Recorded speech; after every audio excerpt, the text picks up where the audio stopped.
How we doing out there? First things first, my name is Kenneth Bird. My company is Crystal Edge, and today we're going to be discussing about true ambient light rejection technology.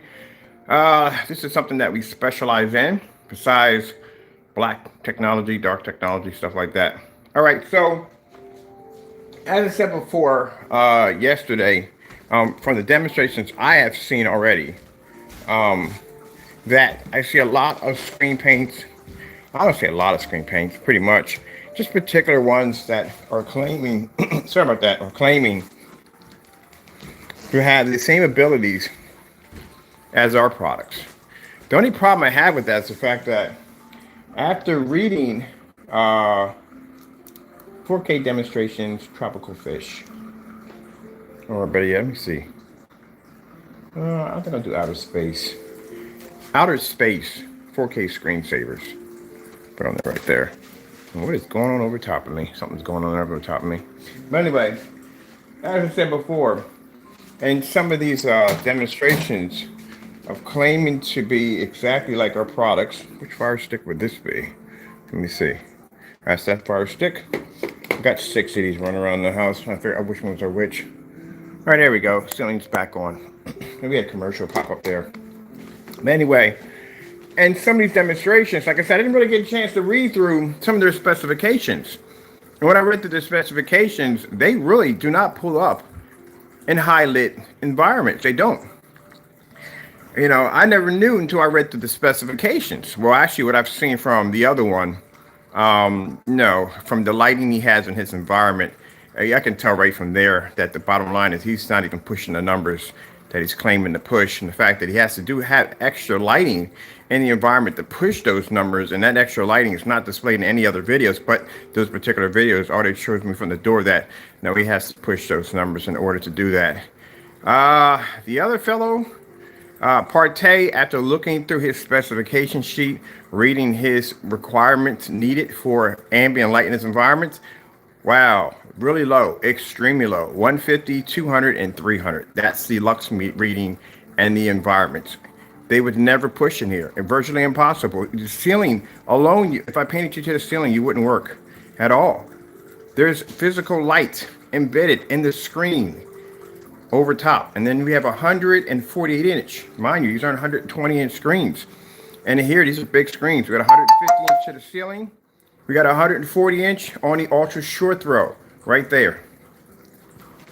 And that can go lean to the side and show you the angle gain on that ultra short throw all the way over as I bring my camera all the way back, and you can see that screen lighting up.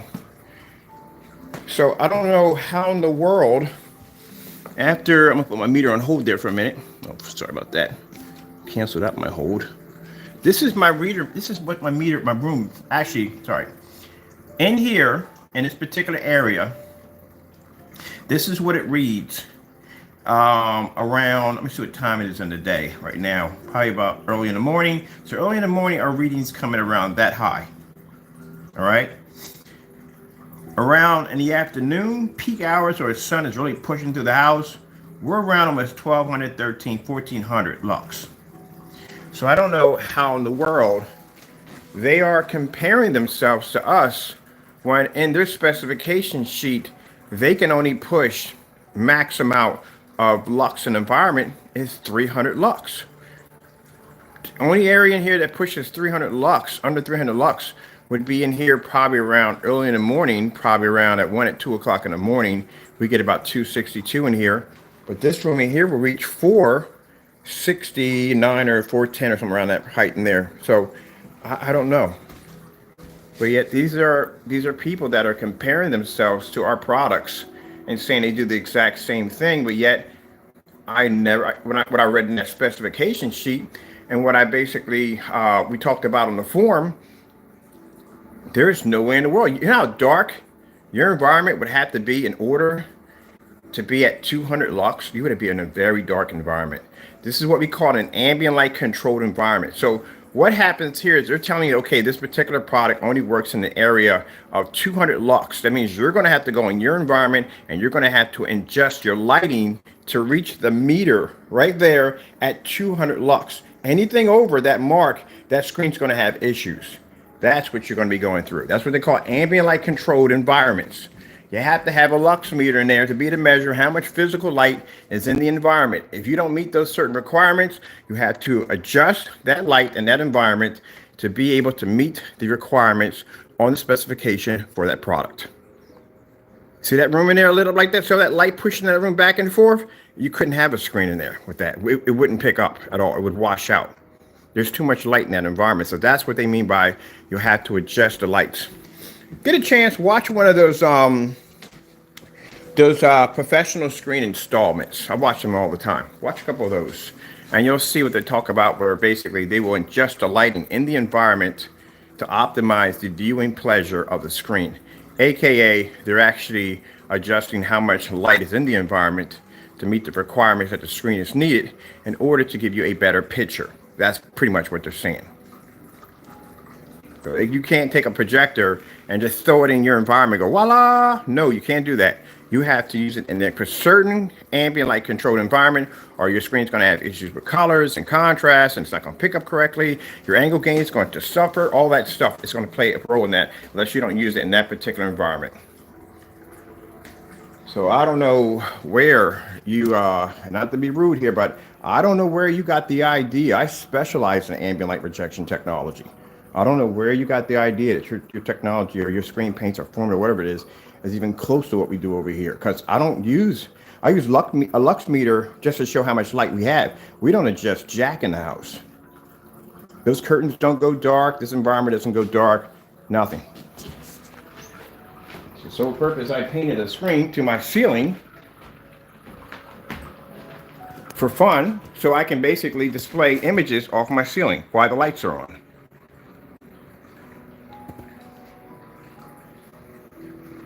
Now, my price tag in here for my projectors, $60. That's what I paid for that projector. That's an ultra short throw, 720p NEC. And that right there is a short throw, ultra short throw, it's a short throw BenQ projector, $140.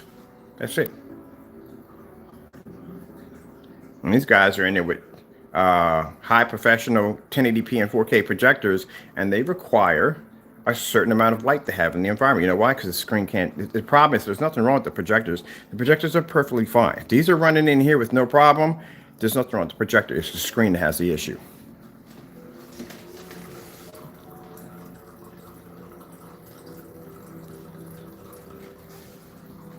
All right, let's get our meter out of here.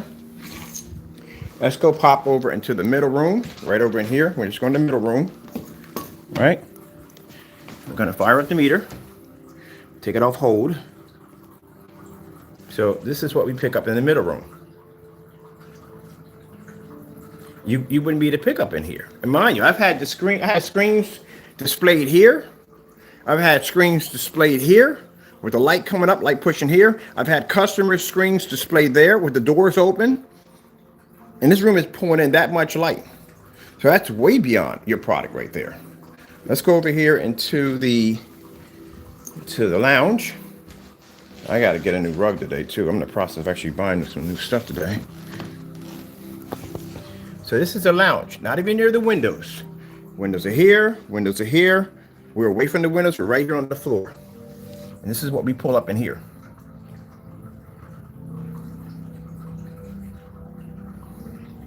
Now, as you can see, no extra lights in the environment, just projector, my overhead lights, nothing. No extra lights added in to jump the meter, to make the meter reading seem too high.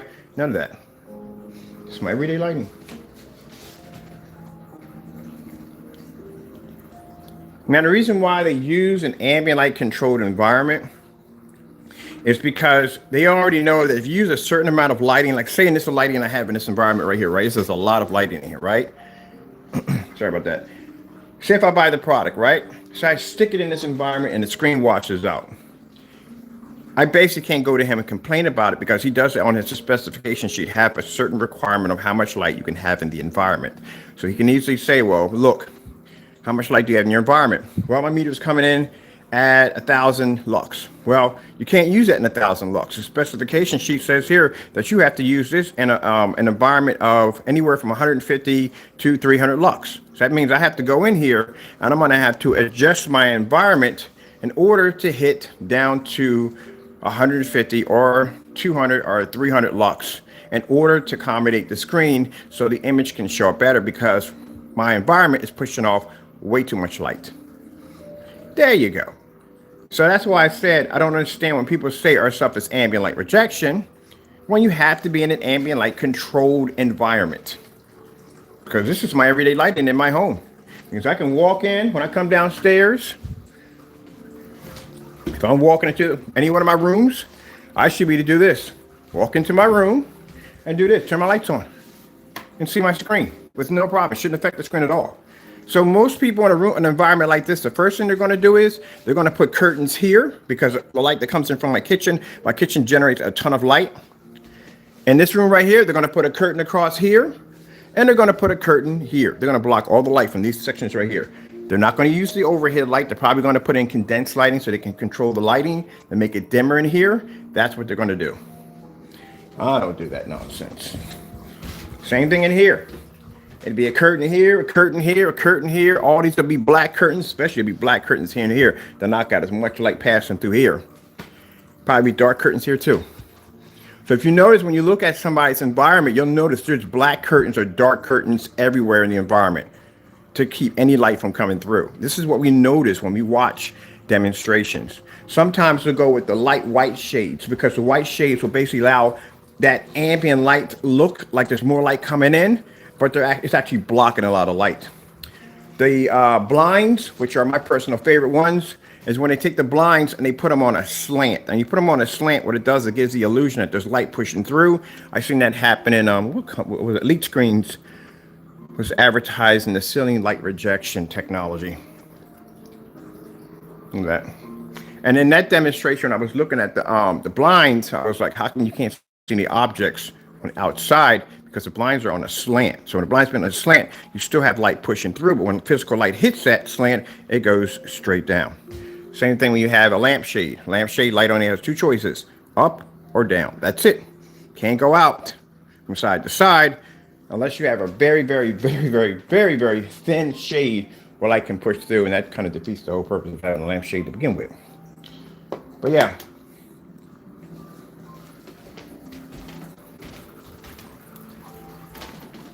So we're over here in this area right here. Okay, so as you can see, that we're only at, what time are we at anyway? I didn't even check my time yet. Let's fire her up over in here and see what she's got to say. Figure out where the remote controls are. If I can figure out what I did with that remote control for that section of the house. Nope, that would not be it. Oh, I think this might be it. See, this is why I can't find my stuff. Alexa, what time is it? 8:24 a.m. So at 8:24, this is what my house, this is mine. It gets higher than this. It gets way higher than this. We're only at 8:24. The sun hasn't hit my house yet. When Mr. Sun rises up and nails the side of this house, do you have any idea how much light pushes through this house? This room goes from 1600, this room goes to 1800, and this room maxes out altogether. Nothing picks up in this zone at all, period. I literally had to take the meter and tuck it in the corner over there to get a somewhat reading. Other than that, it'll max out. This will be 1800. The kitchen's even worse. The kitchen, I have to be here to get a reading. Back here by Taku's dish. Can't be over there. Anything over there doesn't work. It shuts down. So that's why I said, and one of the other things too I find interesting about that also too, those readings, is the fact that if your readings are coming in at 150 to 300 lux, how in the world are you working that outside? Because that's why the screen had to be small. That's why the image had to be zoomed in, and that's why the projector had to be pulled back in order to make the pixels more tighter, more sharper, and more brighter, due to the fact that if you expanded that at 150 inches, even at 100 inches, and you pulled any form of contrast, I mean serious contrast demonstration, number one, that screen wouldn't have picked up.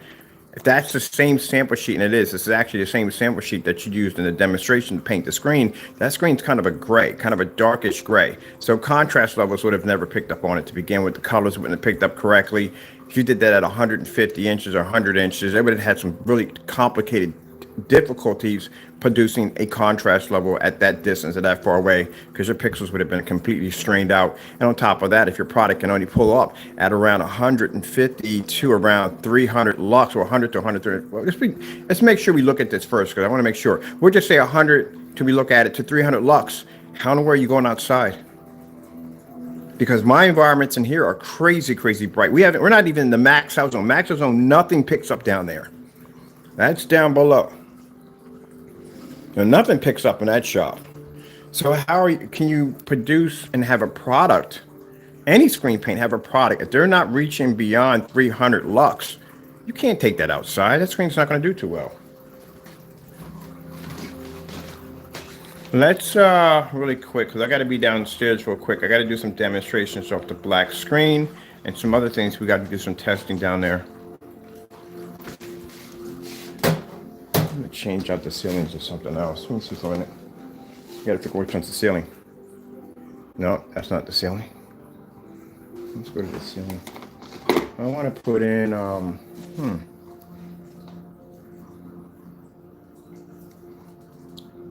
Rushing Water 4K Screensaver. Should have put down flowing water. Make sure this is her. Yeah, she's been having some complications the last couple of days. I don't know what's going on with her.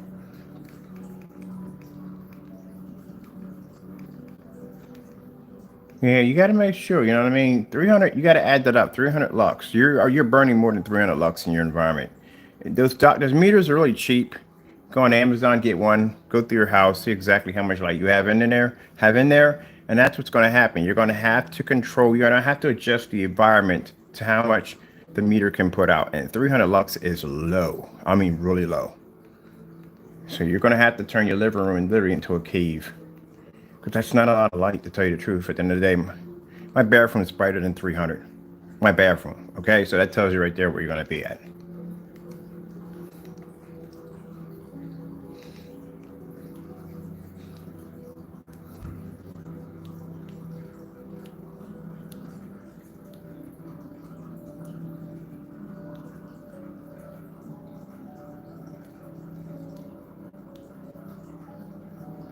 And that's something that gray screen paint can't do. You know anywhere you're going to be looking at the stars from your ceiling with the lights on.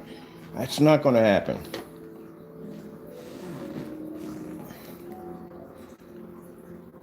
"4K outer space screensavers, space station."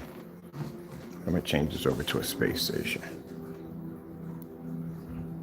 I got one here. It's a pretty good one too. Let me find that one.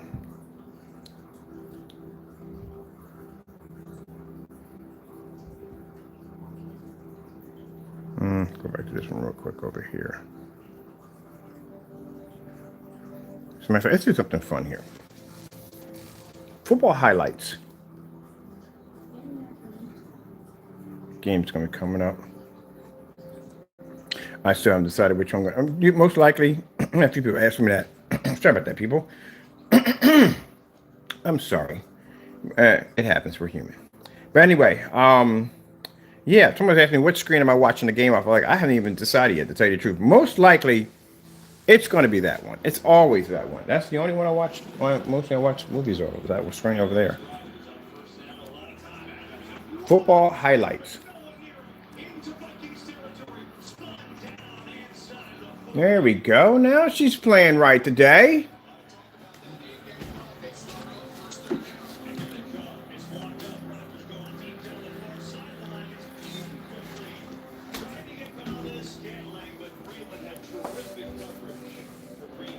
Now, mind you, this projector here was designed to only do a screen size of 80 inches. That's it. These projectors are like work projectors for schools and stuff like that. Yeah, but with our technology, we can use them on anything we want. So I can watch the game from the ceiling, or I can watch and do both at the same time if I sit in that chair over there. This is how ambient light rejection technology is supposed to work. You shouldn't have to go around, especially in this decade and time, you should not have to go around darkening your environment or firing meter readings in order to adjust your environment so your screen can actually produce a proper image. You should not have to go through that. Let's take a walk through the kitchen. Hey, what's up, Taco?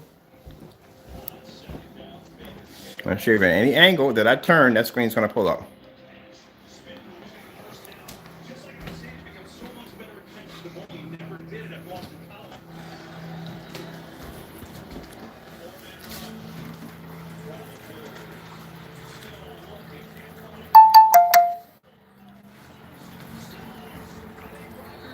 Now you see why when they come in the room upset and angry, just ranting and carrying on. I just don't pay them any mind because at the end of the day, I can do this and y'all can't.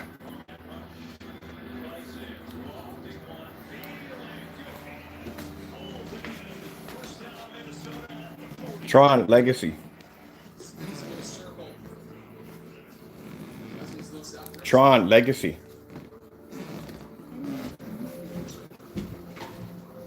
That's why I don't get bothered by that stuff. When people come in and carry on and act like that, I don't get bothered by that. I just come on the next day and do a demonstration like this. And that's the end of it. At the end of the day, I already know. I know your product. I know how it's made. Like I said, I can make it myself. I know its downfalls. I know you can't do this from the door. So that's why I know that you have the limitations to your product. Or your screen, your projection screen. Now it's 8 o'clock, maybe almost 9 o'clock right now. And I can watch Tron on my ceiling and my screen at 148 inches, which is bigger than the average ultra short throw setup. Majority, most ultra short setups I've seen are 100 to 120 inch. My screen's 148 acoustics. And I can watch Tron on the ceiling, or I can watch it over here on the screen if I choose. This is what you call ambient. I'm called ambient light rejection freedom, because that's pretty much what it should be. Because I still don't understand how this ambient light controlled environments play a part.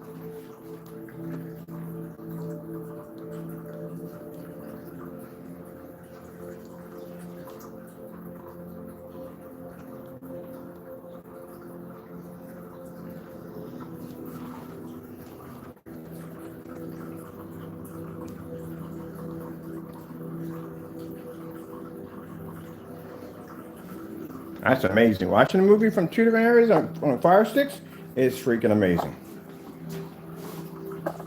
But at the end of the day, like I said, you don't want to be trapped in the dark. 4K tropical fish, relaxing. 4K tropical fish, relaxing. At the end of the day, you don't be trapped in the dark. Why in the world would I turn this living room or my lounge or anything else I have in my house to a dark cave to accommodate a projection screen? Especially if short though, that's even worse because like I said, ultra short those, you're sitting up on top of the screen. This one doesn't sit on top of the screen, as you can see, due to the screen size. Let's see, what fish are we going to get? I want to do a whole tropical setup in here for the day. So that's going to be using these two projectors for the day. That's why I have them on. I usually have these on just for relaxing.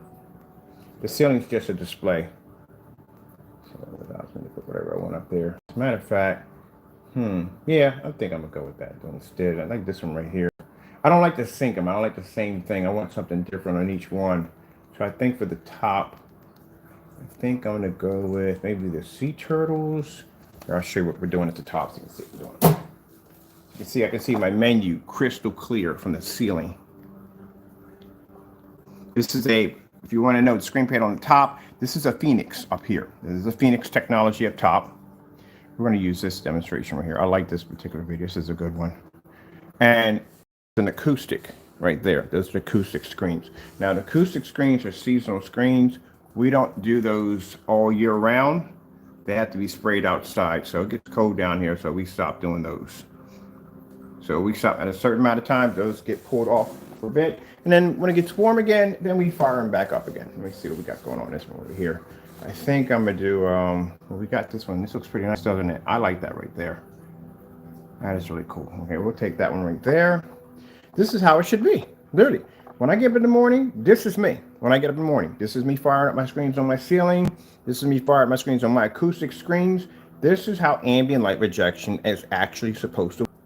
Looking up, researching ambient light rejection screens, and I go, nope, nope, no, no, nope, nope, nope, nope, nope, nope. Now, if you got a dedicated theater room, okay, yeah, you're going to be in the dark with that one. That's understandable. But this is not a dedicated theater room. This is my home. So I don't expect for my screens or my screen paints to have me in the dark at the end of the day.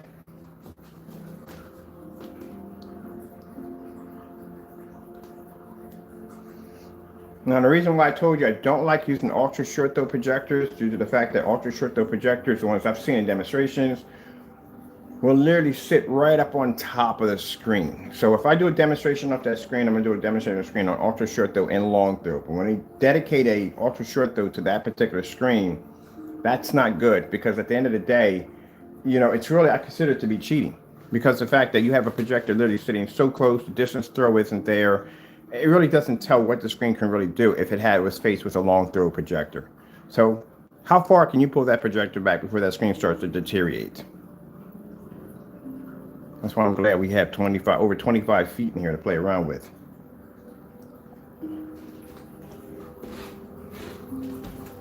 So let's take, we already measured, now let's see if we get our meter readings again, because now the sun is coming up, it's a little bit more brighter in the house. So let's see what we got going on here. Our meter readings. I like to have my meter on the floor. I don't stand my meter up on a shelf. I like to keep them on the floor. I like to keep them away from the projector, so that way we have a proper meter reading. That's another thing you have to watch out. I've seen a couple demonstrations of people sticking meters right dead in the center of the screen. Not good, because when the projector fires off, that means that light is going to hit that screen. It's basically going to disrupt those numbers. Extra lights peppered out in the environment, cheating. Due to the fact that those lights weren't in every other demonstration, they shouldn't be in that demonstration. And they shouldn't be in there at all, period. I like the fact this is one of the projectors I like the most would be that $60 one, because I paid $60 for it. That's it.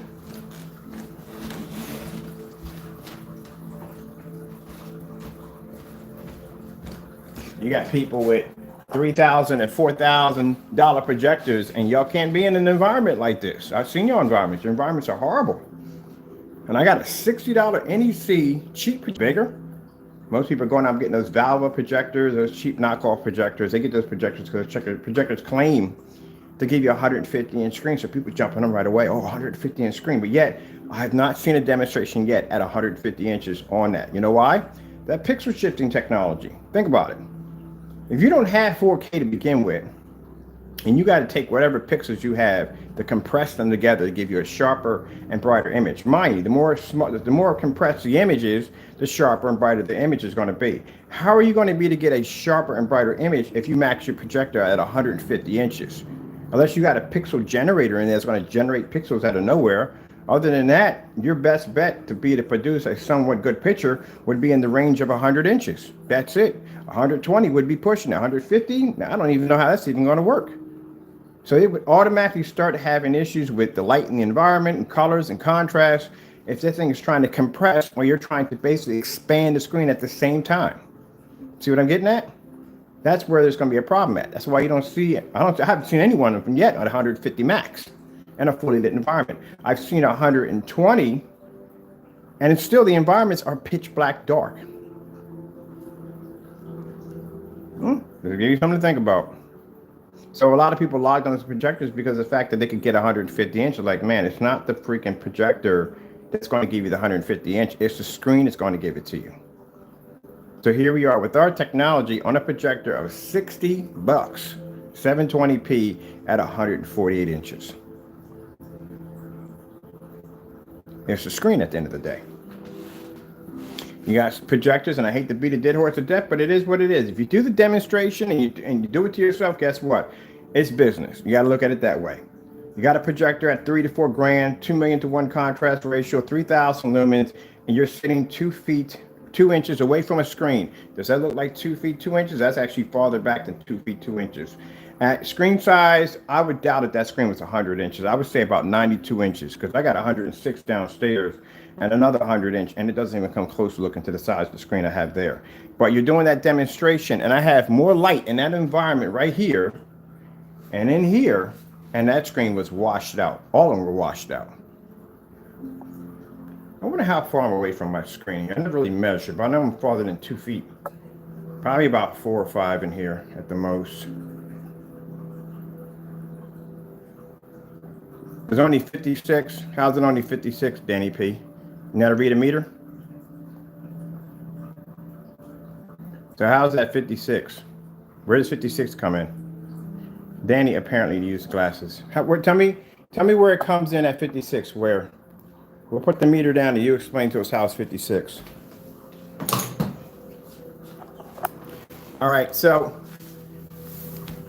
there's no. There's my meter readings. Where's 56? Look at the point.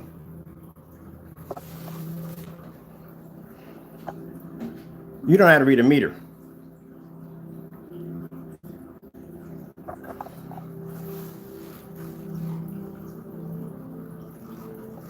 Danny boy. Anyway, as I said before, look at the environment. And if that's the case, Danny boy, if my if my meter's coming in so low, then how come they can't match the environment? All right, so you're saying wait. So wait, you're saying wait, let me get this straight. You're saying 64, right? All right. You know what this area is called, Danny? This is a max out zone.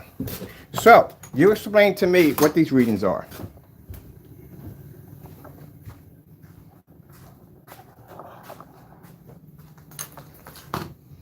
What's my readings, Danny?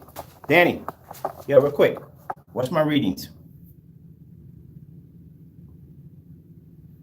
What's the reading?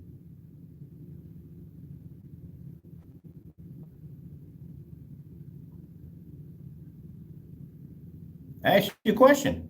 What is the reading? It's on right now. It's right now. What is the reading? What's the reading? Tell us what the reading is. Tell us. Look. I'm gonna turn the power off. I'm gonna put it back on. What's the reading? I'm gonna take my hand. I'm gonna put it over top right now. See, I put my hand over top. Watch this. What's the reading? What's the reading? All right, then. You don't know anything. Goodbye.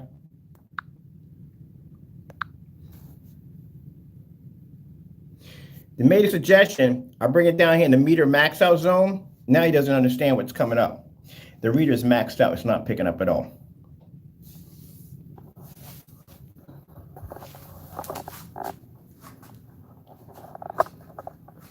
You gotta stop talking too much trash, man. That's what I'm saying. If my meter readings are low, then how come for some reason they can't do any of the challenges we give them? Didn't we say we gave Crow multiple challenges outside? My screens can pull up at 451 at 27 feet back. Anybody maxed that out yet? The 1100 lumen challenge we did 2 years ago. 1100 lumens, 12 feet back at 6 o'clock. Never matched. The sun killer technology, direct hit from the sun. Anyone match that yet? Crystal clear image from corner to corner. Even the demonstration I'm doing right now outside, if I make that a challenge right now, by the end of the day, I bet you won't be matched. Okay, I thought so. What about our meter test? What about our lumen test? 1,000 lumens, 13 feet back. Any of them matched? Black screen technology, 150 inches, 27 feet back, a snowstorm at 190-degree viewing angle. Has to reflect so bright that it actually pushes off on the grass. Done yet? No. Okay, then. That's interesting because they'll say what they think. First of all, when they challenge us to meters, right? They say, oh, get a meter, get a meter, get a meter. I ignored it.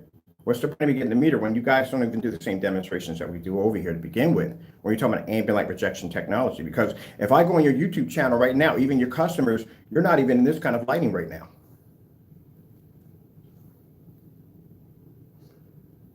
So what's the point of it? I look at it like, okay, you want me to do a meter? Oh, buy a meter. You got to buy a meter. Okay, you know what I did? I went out and bought myself a certified meter, bought it in here. Now my meter readings are so high.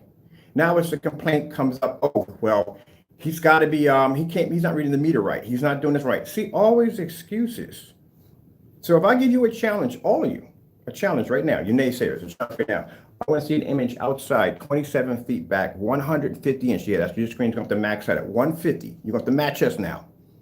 I'm not going to give you the option of 100 inch. You will max out at 150, 27 feet back, 720p, and I want to see you pull a star field on your screen paint outside. We'll pull a snowstorm. And you must display it at a 190-degree viewing angle at 451. Do you accept? Then you shouldn't be challenging us because we did it already multiple times. Right now, I'm in a max out zone at 106 inches on this screen right here. As I'm talking to you right now, the meter can't even pick up down here. It doesn't even register. And I can show you that right there from corner to corner. This is a 106-inch Elite edgeless screen. My projector sits back 12 feet. It's not ultra short though, so it's not hugging the screen.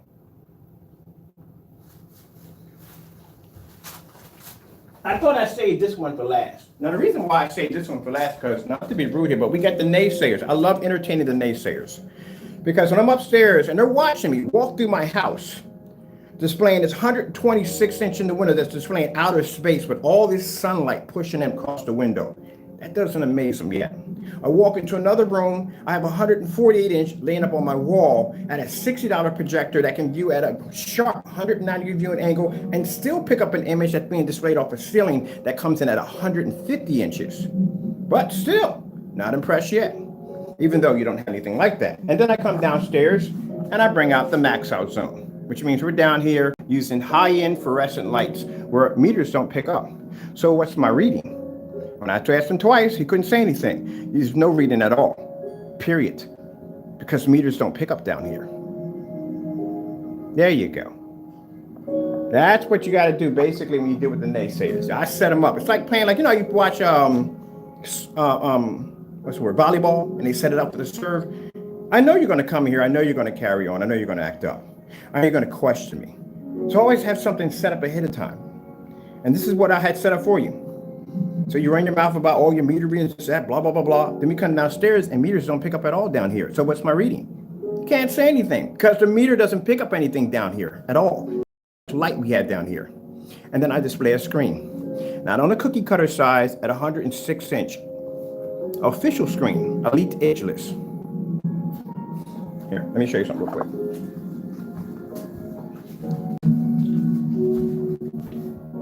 See, I can sit here on the corner. So that light hitting the screen, I can still maintain the image from one end to the next, crystal clear. This is why I consider myself to be an expert in ambient light projection technology.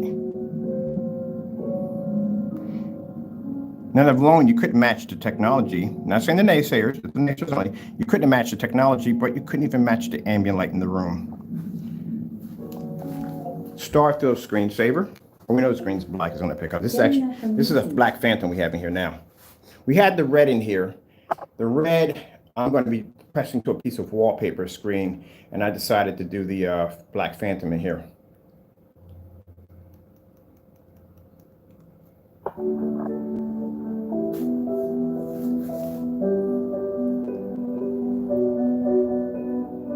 Now I'm going to be doing some demonstrations. I'm going to use. We're going to do a demonstration. We're going to do a roll-on screen versus a spray-on screen, because I get that a lot. People ask me, well, when I spray it on, what's the difference between the two? So we're going to spray one half, going to roll one half, and you guys can figure out exactly which side looks better, which one's sprayed on, which one's roll on. Yeah, that should be fun. We're going to have that on our forum site too also. Now you see this one coming up? This is an extremely hard demonstration to do for a gray screen. Very hard. You know why? Because the background must remain black at all times while the fish moves back and forth. This is a very hard. This is even harder than the star field. That background must be pitch black the entire time. That's your challenge for today. I will post a link where I'm actually displaying this at. And for you naysayers, and for those of you who believe that, oh, I forgot to add, screen must be 100 inches, and you have to pull up the exact amount of light we're using in the environment right now. Your meter must be maxed out. Your projector has to be at least 12 feet back. There's your challenge for today. I told you, things that I do on an everyday, basic, simple demonstration would be a challenge to you, and you would not be able to complete it. So let's see. We'll leave the bottom blank. We'll come back in and see how many people have logged in and be able to put in their challenge, because I guarantee you screen paint's not going to pick up. It's not ambient light projection. And you can't get ambient light projection to a certain degree on certain screens. It's just not going to work. Let me see what we got here. We got a whole lot here.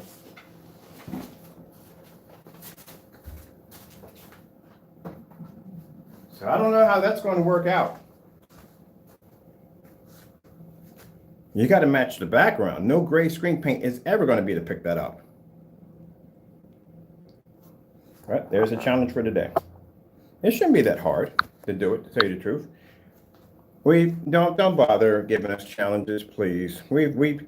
What challenges could you possibly give me? Oh, to put my paint, see if my black paint matches black paint. We've done that already.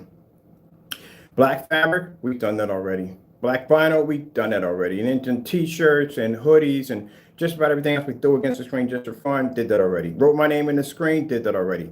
Made other black and darker gray screen paint mixes to put against our products, did that already.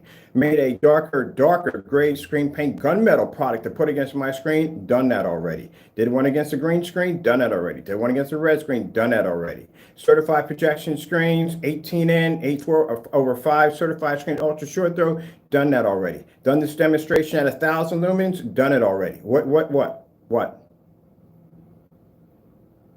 You want to talk about challenges? We still can't even get the demonstration of the digital and crystal screen paint versus, oh, I'm not even going to go down that road. Think about it. We've already have requested how many, like 8 or 9 times for that demonstration to be done? To see if the product was just basically black and white paint? That was never done.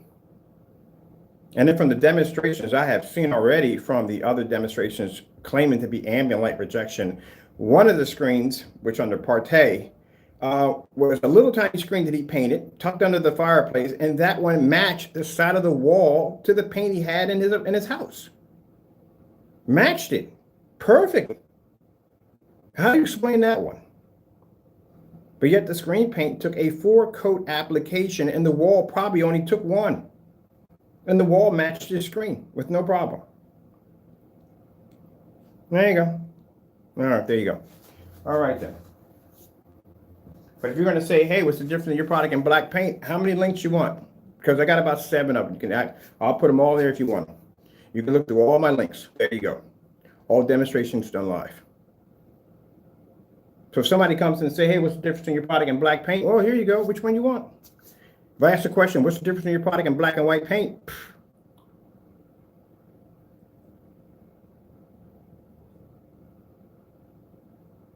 I'm sorry, I was thinking. I was wondering how long it would no, they don't have one. That's what it is. They don't have one. There you go. As in for their ambient light projection, have you seen how dark their environments are for ambient light projection? Are you kidding me? No. Yeah. And yet we're sitting here in a max out zone. You're watching a goldfish go back and forth across my screen. It's producing a jet black image and bright enough so you can see the goldfish move back and forth. Where the gray screen paint over here can't even pick up the image.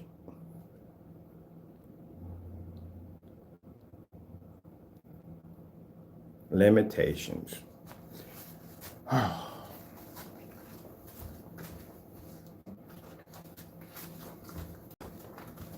That's why when we do the meter readings upstairs, like I said, we're upstairs. I'm going to leave down here for a little bit. Let the goldfish play for a little bit. Done it from down here.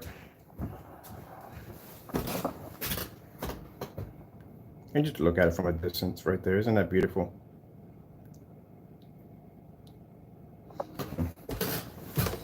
So, you show me anywhere on YouTube right now that someone is displaying their screens like this. Show me one video. Because their gray screens wouldn't pick up in here at all. I can do a star field here and a star field and they wouldn't be able to pick up. Their technology is not ambient light projection. It's pretty much more like an ambient light controlled. I don't even know how you can call it rejection if it's ambient light controlled. Because even on its website, it clearly says that you have to use it in a dark environment. It says it right there. That you have to use it in a dark environment. So where am I wrong? That's not ambient light projection technology. At the end of the day, the customer does not want to put 4 to 5, let's say 4 applications to paint a screen. He doesn't want to do that. This is a 126-inch screen. You know how big the screen is? In order for me to get this screen out of this section right here, and if you notice, my screens don't have any lip over top or any lights blocking it. My screen sits at 126 inches taller than my windows. My windows have direct contact. What kind of curtains do I have in here? These are my curtains. They're veneer curtains. Lights designed to travel back and forth. Doesn't have a problem in here. But in order for me to get the screen out of here, and I've done it twice, I have to move all this furniture, everything out of here, roll up the rug in order to move that monster out of the window, bring it all the way over here, bring 2 chairs in, put one here, to bring it down, and carry it through here, set it down, and repaint it. I did that twice. The third time around, when I put the Phantom on, I said, nope, not doing it. I'm painting that thing directly to the freaking wall right here. I'm going to leave it there and paint it in. There's no way in the world you would be able to do that application if you were using his product, because it requires for you to paint a line in the middle of the screen that's approximately 3 inches wide. How would you paint a ceiling with that? Because at the end of the day, if I can get the exact same results by simply putting the paint in a paint pan, then what's the purpose of painting a line down the middle of the screen? Why would you even have that? It's stuff that's all over the place. It doesn't make. They don't know what they're doing. They don't know what they're doing.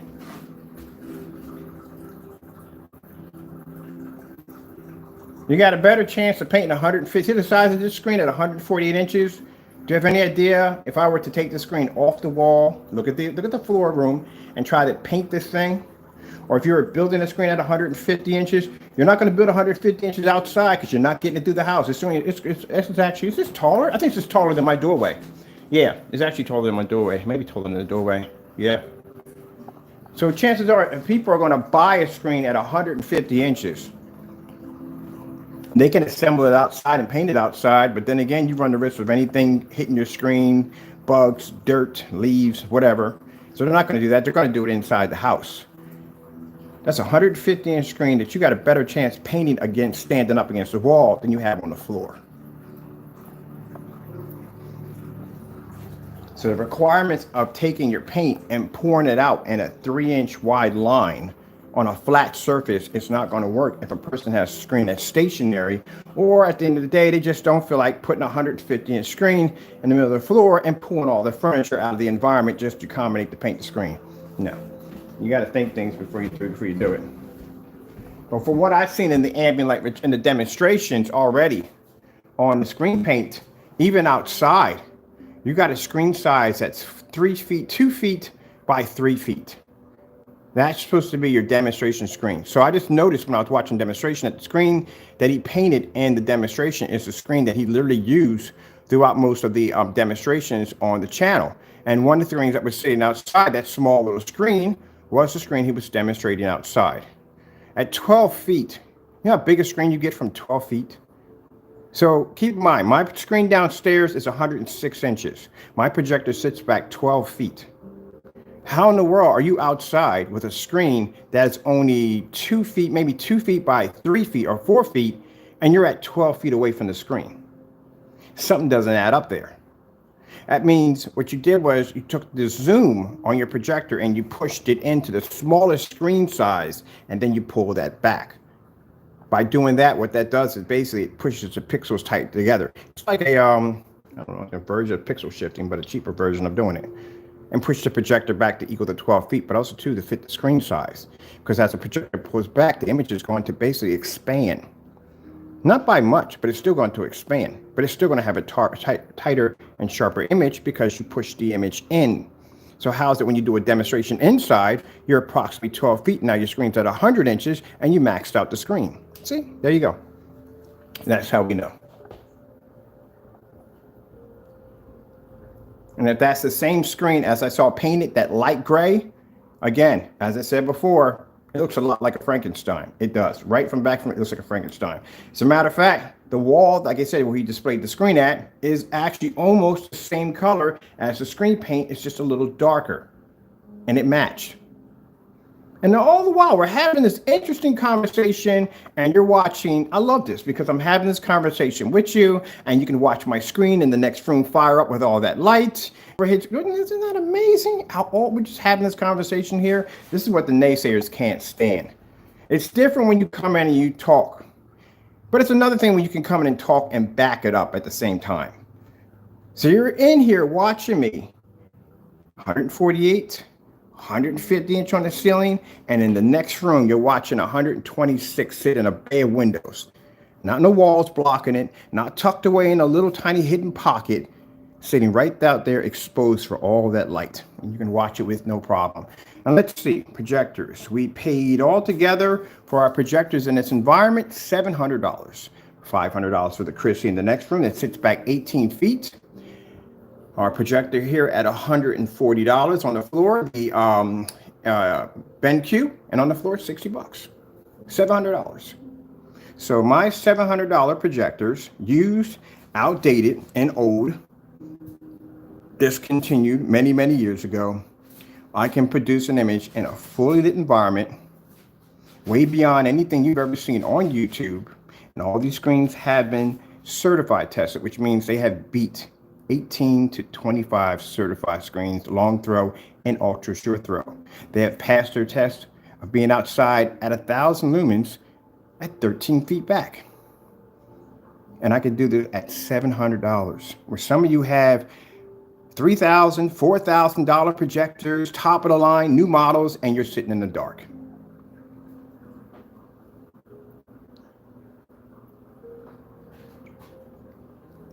Now, when I say this, I mean this to the naysayers.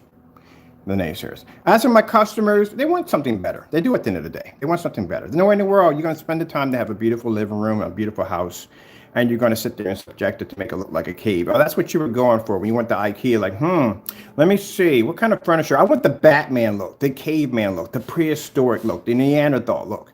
No. Let's go sit over here for a minute, people.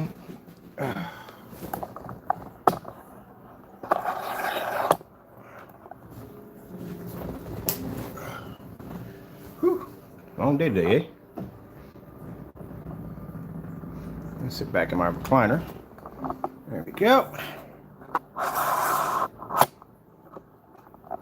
Show you what I get to see when I sit back in my recliner.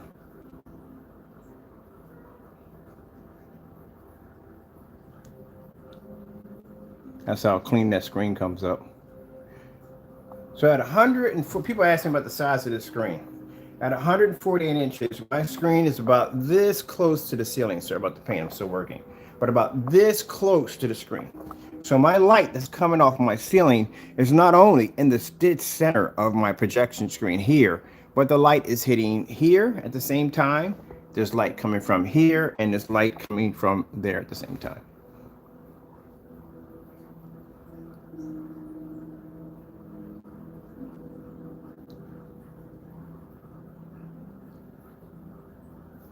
Okay, let me stand under the chair. My cat has a weird habit going into my recliners. Ooh, look at that. I like that, a dark outer space and all that light.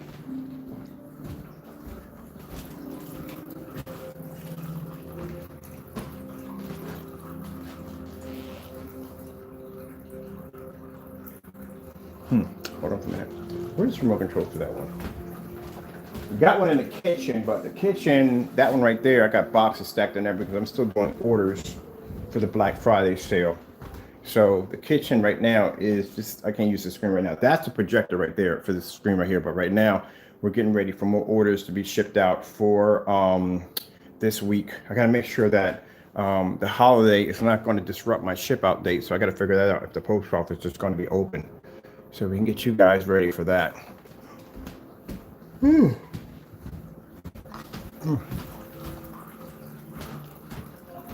Starfield screensaver. Getting that from YouTube.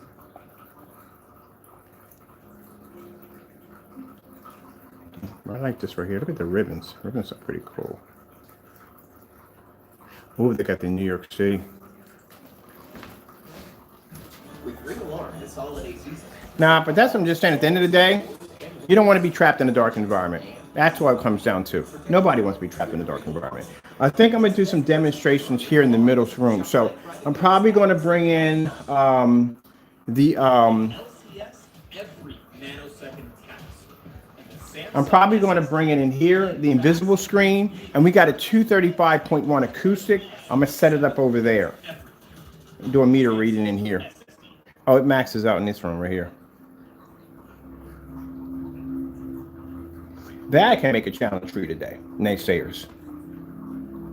126-inch screen inside, fully lit environment. Pull up a Starfield demonstration on that gray screen paint product.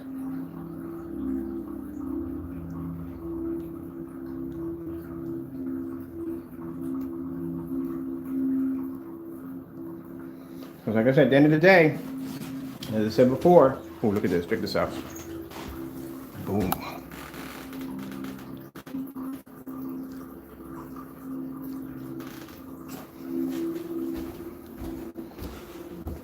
Oh, see, look at this, I'm about to lose the remote control again. Bad habit, very bad habit. So this is what I'm gonna do. I can't wait to get this whole thing set up, because what I'm gonna do is I'm gonna actually, this summer, once I get the, well, actually I get I actually might run 3 projectors in here at the same time. Once we get to what we're going to do is we're going to have 2 motorized projection screens side by side in here firing up in the max out zone. Go out to the front. I'm going to have another 150-inch screen behind the back of the larger screen we have here. That's going to be on display. Go on to the front of the screen. We're going to have multiple projectors because that screen is designed to do multiple projectors. So it does 250-inch screens. And because I painted the top part of the wooden strip connected to my deck, it blends in with the fabric screen. It gives the screen 180-inch on a single projector. And then, when I get the 235.1 in here, the ViewSonic projector, a short throw will be to do a 198-inch at 235.1. Ooh, that's gonna be cool. I can't wait to do a demonstration of like Mad Max, the Thunderdome. That's actually pretty good. What's the Thunderdome? Which one was the last? The last one they did on that one right there. Yeah, I can't wait to do that one. Let me see what's going on down here. Oh, no, I did. I did. I think I might have carried a remote control with me. Worst thing ever. So now we got like 5 remote controls up there, all looking the same. Okay, we'll figure that one out for another time. Well, let's go check out the angle gain on this real quick. We didn't do that, did we, while we was down here? See if we can see the fish come up on an angle. Where's the fish? There he is over there.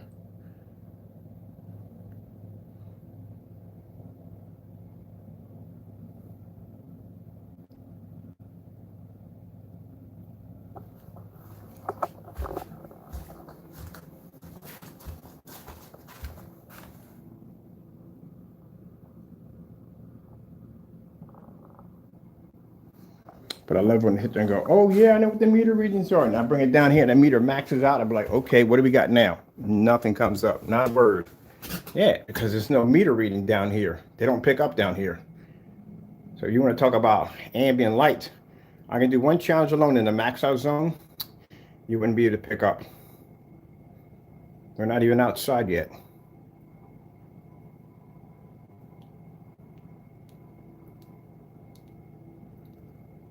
Now keep in mind, this demonstration, that background where that fish is moving back and forth must remain black at all times. So that means whatever screen that lays against that screen has to be to produce that black level at all times and show that fish in the background. And the screen cannot be, I can't say it enough, see the color of my speakers? See the color of that screen? They match. That's another thing too I have a problem with people claiming to have black screens, and at the end of the day, they are nothing but dark gray screens because they don't match the speakers. That's the first thing we pick up on. Looking around the environment, like, keep in mind, one of the things they may try to do is remove anything out of the environment that's black that may clash with the screen. But that's how we know. That's why we request to do a black paint pour out. If I do a black paint pour out next to that screen, pour them side by side, they're both black. That's how we know if your screen's gray or not. But I can tell also too, when I told you for a split second that when the screen changes frame rate, it goes back to the original form. You can actually see the screen's true color. And a couple of screens we picked up on were not even black. Those screens were actually gray. They don't even match in the speakers.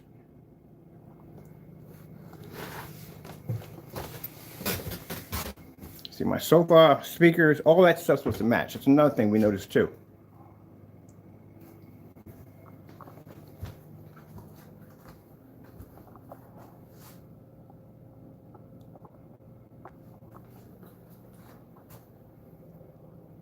See, I can stand in front of the projector. Watch this. I'm gonna stand right in front of the projector. There's a fish right there.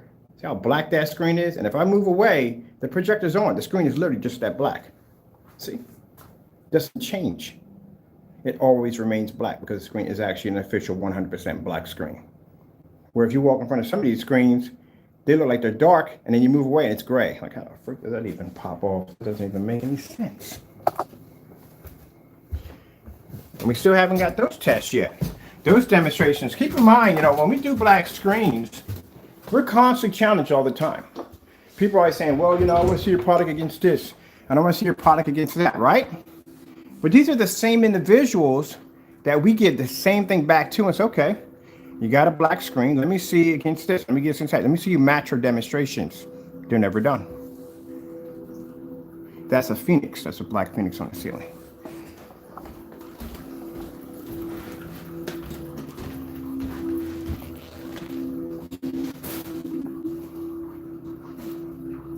Dimension light's pushing in here, light's pushing in there. So, I find it interesting that, you know, when it comes to our technology, and everybody wants to challenge us, but yet, when we start giving out challenges to other people to do, now it's considered to be harassment when we do it. Well, we already have someone who's already went out. There should be a test against some of these gray screen paint products out here. Are you getting screen paint? Are you getting black and white paint? At the end of the day, and these tests should be done because the consumer needs to know. And we can back our products up and show you that our products are not black paint. I'm putting some links in for you. Not black paint, and we can back it up. Then why can't they? But the minute we do it, it's harassment. Just like when we went in to purchase Jamie's paint. Got a permission from him to buy. Hit the link, want to make the purchase. Order got canceled. Got canceled 14 times. And in those 14 times, we received little messages that were popping up on the cancellations with him typing them in, screaming harassment. You don't want to see permission to come by, and I wasn't bought. So where's the problem at? You wanted the challenges, or they wanted challenges on meters. I ignored it for the first couple of minutes. For a couple of days, I ignored it because I knew, why in the world would you challenge somebody who, in your demonstrations, in these demonstrations I've seen, you're constantly in the dark all the time. Majority of the videos you do, even if you do display light, it automatically converts back into a dark environment because your images do not pull up that well in a fully lit environment, even with an ultra short throw, and that's not good. So you're going to challenge someone who has demonstrations of screens being displayed outside on screens twice the size of yours outside. So we started doing the demonstrations. I said, you know, I should have a meter in here anyway, regardless, because I really want to see how much light we're actually pulling up in these environments that we're in. So now we're doing these demonstrations in these fully lit environments, and now they're screaming over there and whining about, oh, he's not reading the meter right. It's a basic, simple meter reading. It's easy. Anybody can read it. That's why I went online and purchased that particular one.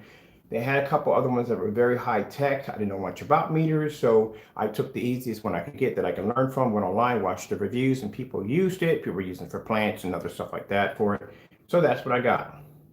Now, all of a sudden, I don't know how to use the meter reading right. But yes, I noticed in the demonstrations that constantly there's always lights peppered out, extra lights that weren't there in any other part of the demonstrations that are now appearing up in these demonstrations for these meters. That's because they're jumping their meter readings. That's why I said your meter has to be on the floor and away from the projector, and that's where it should be at. And you should be using everyday lighting in your environment, because if you're using extra lighting in the environment, then that extra lighting should be used in the same environment as you display all your videos at.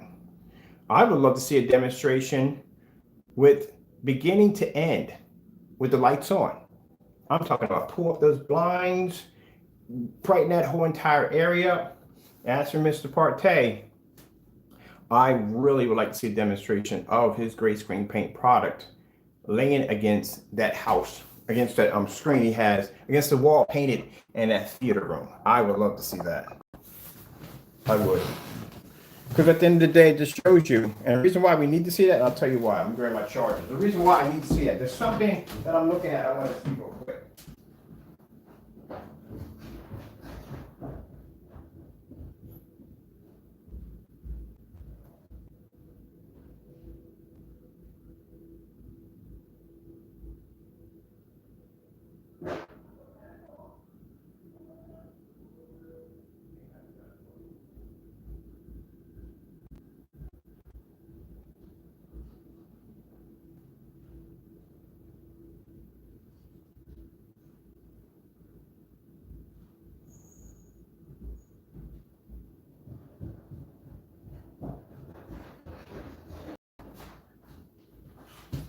Now, there's a reason why I want to see this.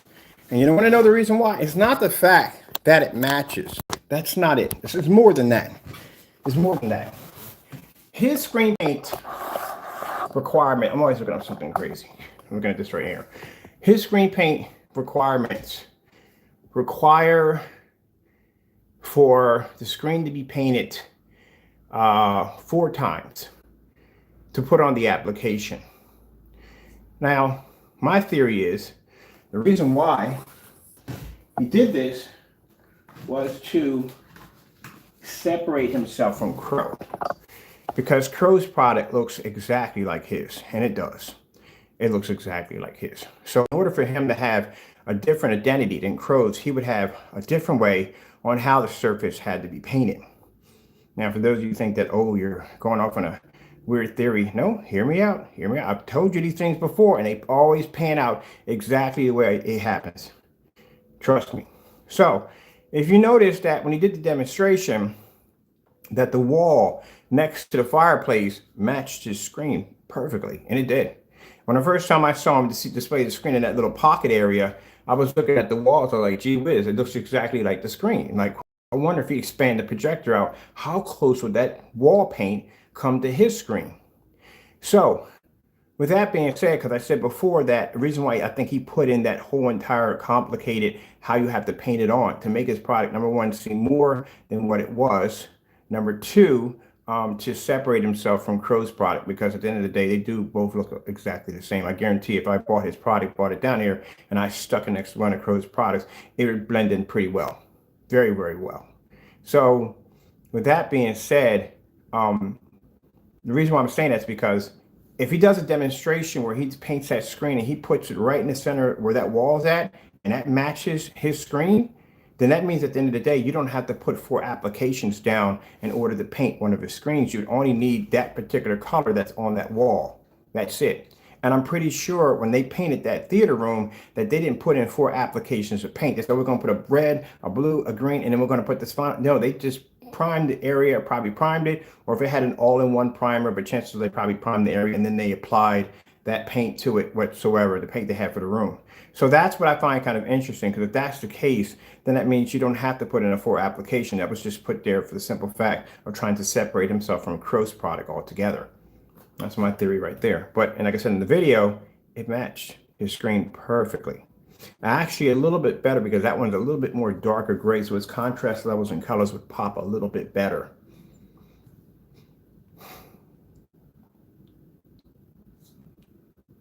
Yeah, I'm researching. I'm definitely researching. It's not much to research, to tell you the truth. There's some things in here that don't add up. We've been on the forum site, has a copy of your site, and they've been going through it. So it's not you're trying to compare your product to ours. There's a whole lot of things your product doesn't do. One of the problems we have here, see right here, designed for dark environments. So this is, it's already stating that. For the fellow who came in the room talking about the whole meter reading and all, and you couldn't even read the meter when it was in a max out zone. He explained to you like what's going up. He couldn't even explain. No, meter's maxed out down there. They don't pick up, so there's no reading at all. But right here, this is telling you that the product is designed for a dark environment. Downstairs, we just came from the basement, the theater room, and the lounge, which I call that the lounge, blue lounge. Does that look like a dark environment to you? If you look at my ceiling, is that environment considered to be a dark environment? No, it's a well-lit environment. When we're outside displaying, are those dark environments? No. All right, so let's just keep it inside. So we won't keep it inside. My basement right now, literally my basement, is at a dark environment. So what we have here is a product where he's stating that it cannot pull up in a dark, it can't pull up, and it has to be designed for dark environments.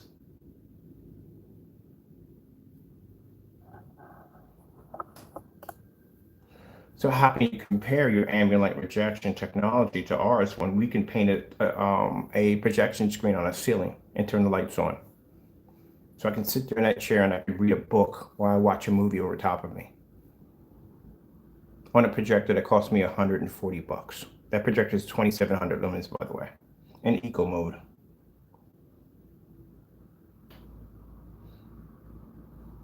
No, look. The minute we mentioned 48 ounces, look, they changed over to 48 ounces. Told you, they copy everything we do. Everything that we do, they copy.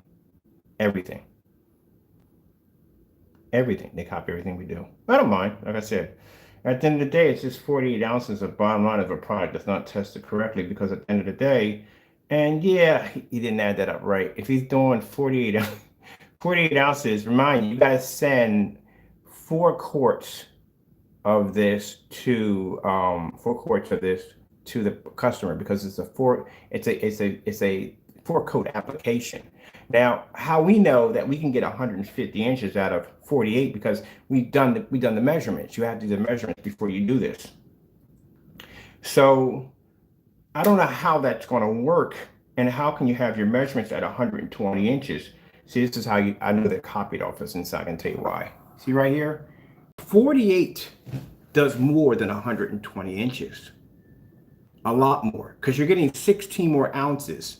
The regular core size is 32, and this is actually 48. So you're getting 16 more ounces. 16 more ounces would be enough to give you more than a 120-inch screen. You would be somewhere in the range of maybe 140, 150-inch screen.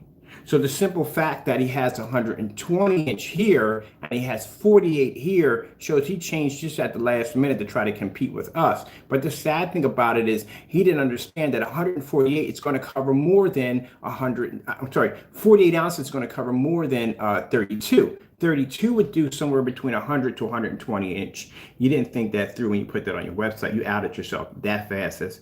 I don't mind them copying us, because that's what they do. Crow will be doing it next. Crow will be doing a 48 ounce next. They always copy us, so we're used to that. Anything we do, they copy what we do. I told you. They're obsessed with what we do over here. They always try to compete with us, but they make mistakes that they don't notice. And one of the mistakes they've made, and he made right here on his website, if you change that over to 48, this should be down here 140 to 150 inches, because you're getting 16 more ounces here than 32. Didn't add that up correctly, did you? See, I noticed the smallest little details of things. The reason why I notice the smallest little details of things, because I'm that hard on my own product. When it comes to my product, I'm very, very, very hard on what I do. Everything has to be just so. I've done demonstrations where I literally missed a demonstration, came back and said we have to do it all over again because I missed something in the demonstration, because that'll bug me all night in order to have that done. So I'm very, I notice things like that. So your measurements are wrong here, because you're going to get a screen size. You're going to have more paint. On top of that, if you're doing 48, and you're doing 4-coat application, you're really going to have to crunch the map on that, because what makes it harder for him, it's 4-coat application. So you have to get a quart for each screen paint or whatever product that has to be applied to the surface to make that one surface. You need to do a video on that one right there. I would love to see that one myself. But first things first, I want to see the demonstration, and then the viewing. Let me see what they're like. 300 plus lux. Yeah, that environment's nowhere near 300 lux, but we'll just give it that. But that right there is low. I'm sorry, that's low. Another problem you have here right there. I don't know. This is where, never saying nothing's wrong with his product. We're not saying this, that, the other, but this is a fellow who's trying to say he has the same thing we do. All right. He has the same product. He does the same thing. He's saving you hundreds of dollars. His product is exactly right. But in your specification sheet, there's all kinds of stuff going on. This right here clearly shows that you copied this, but we don't care at the end of the day. We don't have rights to 40 ounces. And I find it funny. But what I find interesting is the fact that your screen size measurement does not compare to the paint you have here, because you don't know how big of a screen size you can get. And that's what you're going to have to do. You're going to have to paint that screen in to see exactly if your coverage will max out at 150 inches. Now ours does it easily because we've done those demonstrations to display on how many quarts or how many ounces, 48 ounces does it take in order to max out the entire container. You're going to have to do that in order to have a proper calculation on how much paint it literally takes to paint that screen. 120 inches is not going to work. 120 inches will work on 32 ounces, but not on 48. As I said before, you get an extra 16 ounces from here. So this does not add up right there at all, period. That clearly shows that somebody changed this at the last minute trying to compete with us. That's sad, but true. All right, let's move on. Let me see. 180 viewing angle, wouldn't really say that's true because I haven't seen 180 viewing angle on a screen size of 100 inches. You need at least about 100 inches to be able to nail that one right there. Let me see. This is a bunch of nonsense. This is what this comes in. You know why this comes in right here? The 190-degree viewing angle came in from. It came in from screens that use a reflective surface. That's what it came from. This is where all this came from. This doesn't really require for screen paints, but still it has to be tested because at the end of the day, especially when you're using a black screen is required to pick up an angle at 190. And it has to be a white level. It can't be black. It has to be a white level. It has to be the opposite of what the screen can't do. So that's why we show those snowstorms outside, because outside, that's going to be more ambient light than we're ever going to have inside the house. The time of day, which is around 4 o'clock, which is an extremely hard time for a screen to pull off. The size of the screen being 150 inches, which means this screen is not going to be compressed for that size. It's going to have to expand to fit the screen, and the bigger the screen, the farther the projector has to be back, which means the distance throw is going to be insane at 27 feet. All right. So yeah, you're going to have to show that off at 190-degree viewing angle, and you're going to have to do that on a snowstorm, and you're going to have to see white light reflect off the screen, literally. So yeah, you're going to have to do that. And you can't put these specifications in there unless they're not true or not. Let's see. Screen, outside viewing, optimize viewing range. You have it outside. But I don't get this. If you have it outside, your meter is going to be way over 300. It's going to max out. So how can you have a meter reading of 300 plus lux? And it should have been higher than that if you're going to be outside.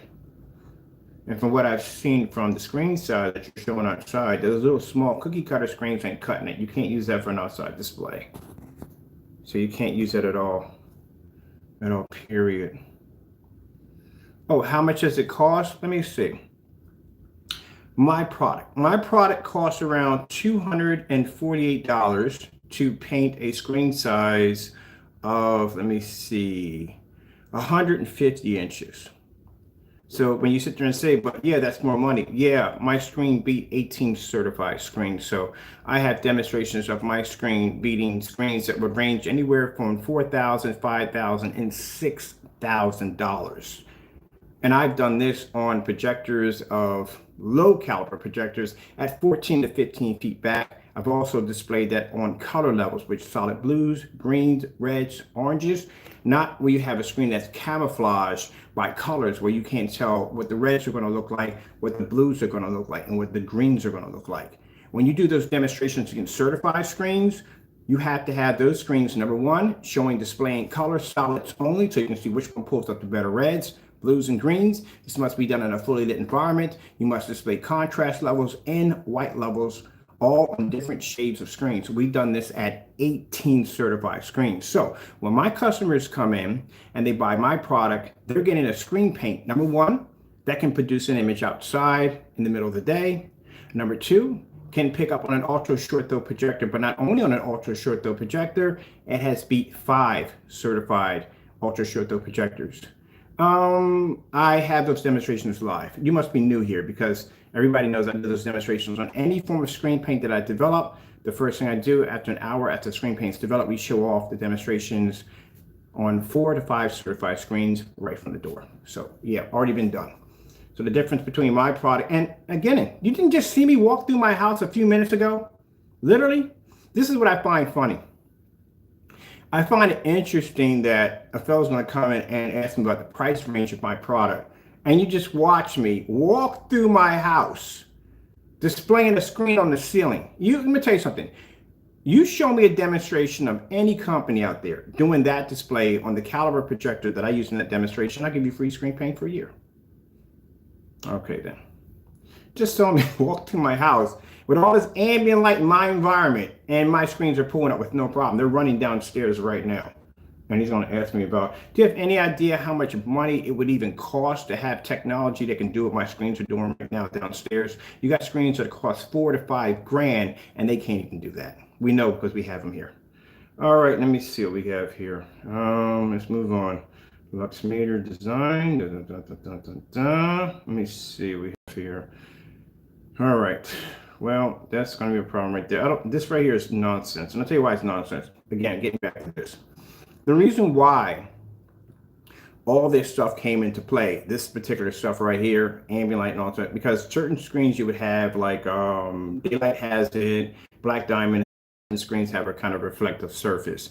That reflective surface sometimes does not play well with projectors. They don't work with ultra short throw projectors sometimes. Sometimes you have to have your projector in line with the screen because you get something called the narrow viewing cone effect, where if your projector's off a little bit to the left or to the right, you can get little black edges. Some of these screens have these problems. I showed you ones where I can turn to the side and the screen automatically turn dark but turn brighter when you're in front of it. This is where all this came at to begin with. Screen paints really don't have that issue unless they're jet black. Then they may have an issue with that. That's why we have to do the angle gain, walk around the house and all that stuff like that in fully lit environments. And some demonstrations, some people I've talked to have actually developed black paints. They even said that you can't use them in fully lit environments because they can't generate enough white light. You don't have that problem either. All right, as in the roll-on and spray-on application, again, as I told you before, because it does take up to, it's a 4-coat application, two things are going to happen. Actually, a few things are going to happen. If you're rolling the screen on, because it does take 4 applications to do it, that's another thing that could kill your product quick. How the product is installed could literally kill your product.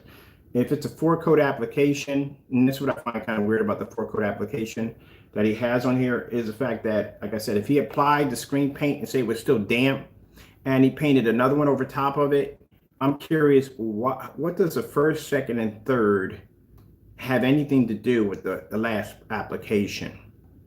So do they all marry together and transform into some kind of super formula that basically heightens the last application?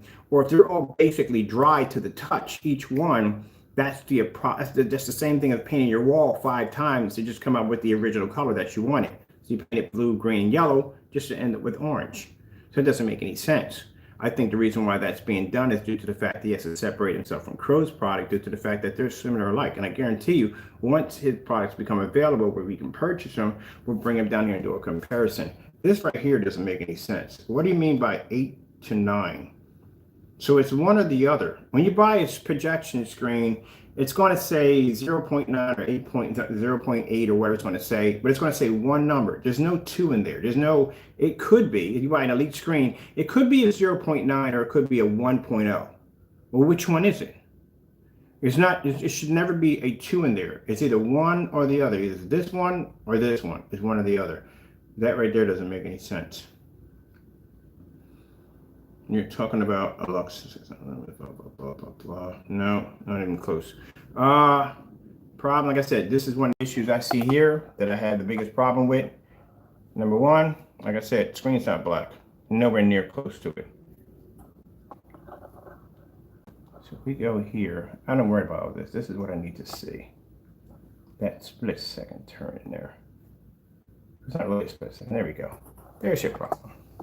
Now you see. Now you see the screen now displayed downstairs, a Phantom. Notice how the Phantom blends into the speakers and everything else downstairs that's black? That's not even close to blending into his speakers here. Not even close at all. That's a dark gray screen. That's the same thing I saw. Now, one of the screens I actually saw that looked close to a black screen was a Dragonfly, and you know what a Dragonfly is? Naysayers. You're familiar with a company called with a screen called a Dragonfly? T-Prism. Probably don't even know what I'm talking about. I guarantee you. That shows exactly the extent of how much I know about black technology. These screens are not even black. They're actually dark gray.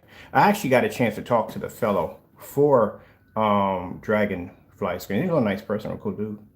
But just wouldn't give me that sample sheet. I wonder if he'll let me give me if I can buy the sample sheet if I guarantee to do it against a gunmetal and not do it on the black screen.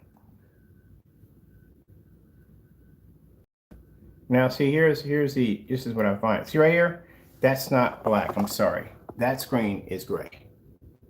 That's a gray screen. And this is on the page that he's displaying his black screen on. That's not black. And no way in the world that will ever pass as a black screen. That screen is dark gray.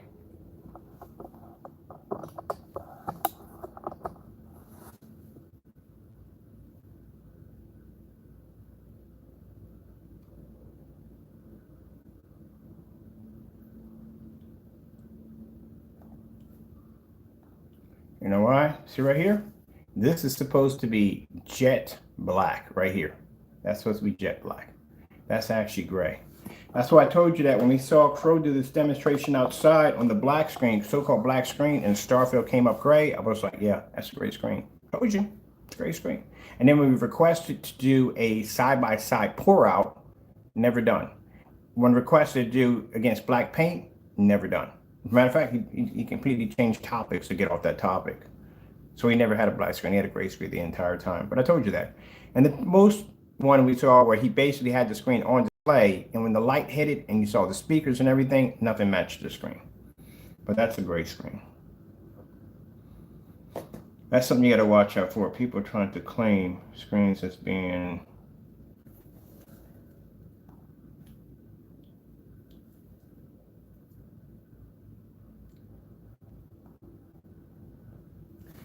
so get this right. Now wait, now watch this for a minute.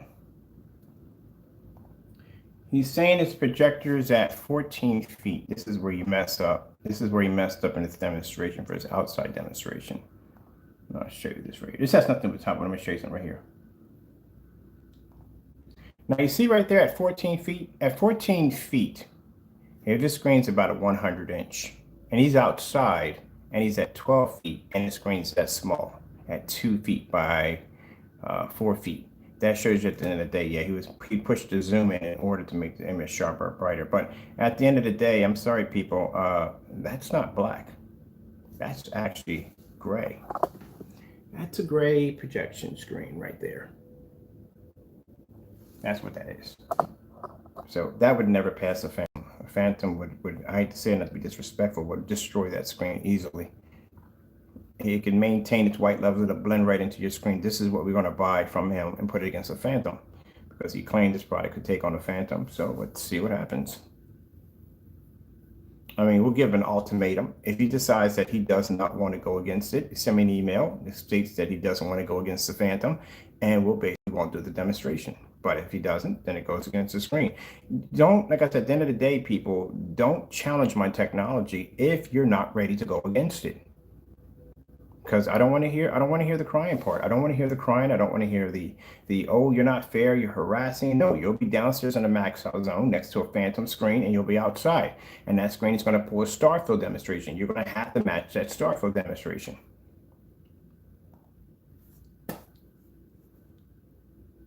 Now, when we place the order, I will make sure that we have a friend of ours. We're going to have somebody place the order. The reason why, because we don't want anyone tampering with the product, putting something in it, something that it's not supposed to be. We don't want anything like that at all, period. So we're going to make sure somebody else places the orders. They don't know where it's coming from.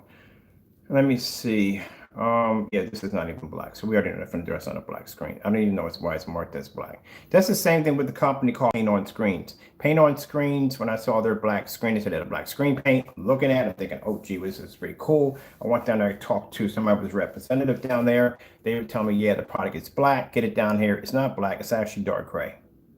But on the website, it says deep gray, but it says stays black. No, you're one or the other. Either you're gray or you're black. It's one or the other. That's what it comes down to. One or the other. Let me see. I'm curious to see what the other codes are. So that is usually the black screens, the darker screens on any form of screen paint products or projection screen products are considered to be the elite flagship screens. Those are the big boys. You take down one of those, the rest of them have nothing to give you at all, because that's the best of the best. Like the Dark Star 9. If you beat a Dark Star 9, and you can show now I'm talking about matching, I'm talking about a huge significant between night and day between you and a Dark Star 9. You could do that. That's the best screen they have to offer. They have nothing higher than that. That means anything else under their category wouldn't stand against your screen. That's why when we do demonstrations, we do them against their top and best high-end projection screens.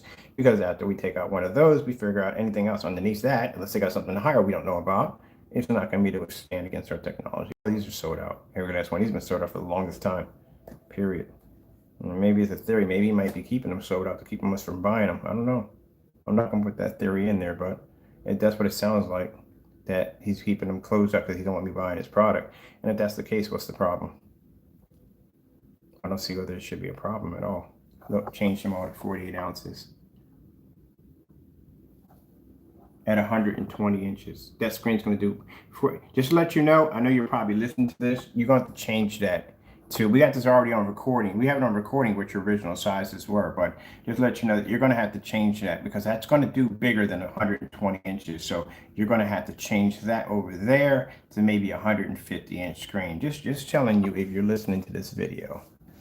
48, oh my goodness. It doesn't know you're going to get an extra 16 ounces out of that. 132 ounces is definitely going to do 100-inch or 120-inch, but you're talking about 48, 16 more ounces, which is basically going to give you a much bigger screen. Especially, but then again, like I said, yours is a 4-coat application, so I don't know. All right, let's see what we got going on in here in this one. What color is this paint right here?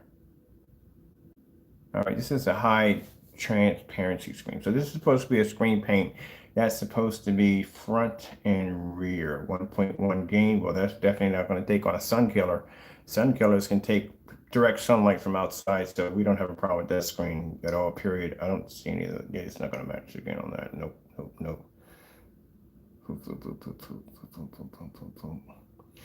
The thing about invisible screens, what people don't understand when they make them, invisible screens sometimes require multiple applications. Now, multiple applications mean you're not putting on a different form of screen paint. You mean you're putting on basically multiple applications of that product. Now, the important thing, because this is going to be a screen that's going to be transparent, which means that some people don't want a dark screen painted on their window. Some people want a lighter screen. So when we develop the invisible Phoenix, the invisible Phoenix goes on light. As you apply different layers of the application, you can actually adjust the darkness of your screen. And that's how they're designed. When you're done with the screen, you can peel it off. We've done this demonstration. It peels off when you're done with it. So this right here with this technology we had, because like I said, some people, if you spray a screen, it's too dark, they're not going to like it. You have to make it so that they can adjust the screen on how dark they want it. And that's where we designed under the Phoenix. The Phoenix can be adjusted. You can make it darker, you can make it lighter. It's up to you. Actually, we have a customer display that twice on his channel. He actually did one of our screens. Is there any videos of it? There are no videos of it at all, period. That's questionable. There's no pictures. There's nothing. There's just this and this. That's all. So where are your pictures? Where are your videos other than invisible screen? There's nothing here. There's nothing. Okay, so we'll move on from there. There's nothing there. Coming in October. Oh, we're past October, but okay, we'll see. Let's come out of here. Let's see what else we got on here. Because we're going to be buying here. We're actually going to be shopping here pretty soon. As soon as some of this stuff becomes available. This is supposed to be coming in October. We are past October, so okay, let's see what's going on in here.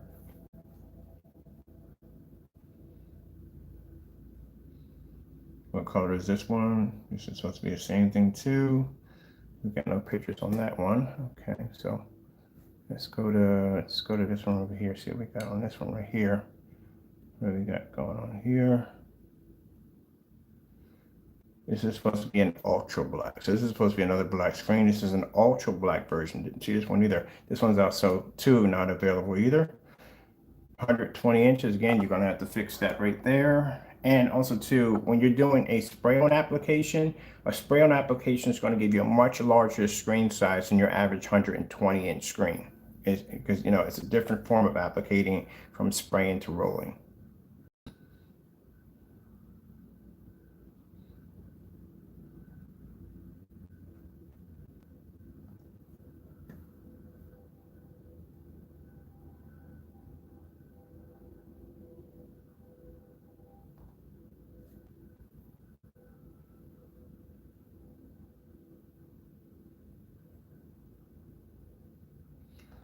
Oh, this is not good.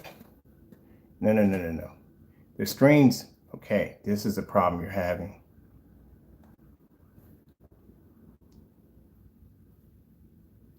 Your screen's contrast levels are too high. Way, way, way too high.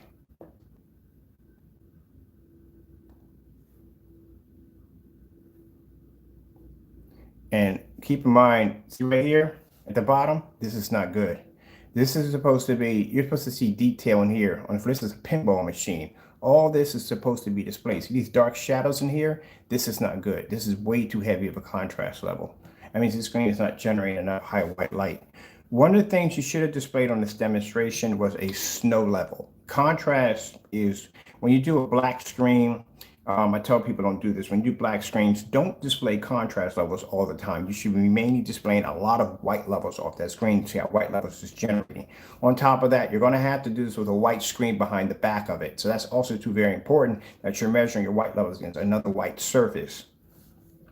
But the screen is generating too much black. That's way too dark.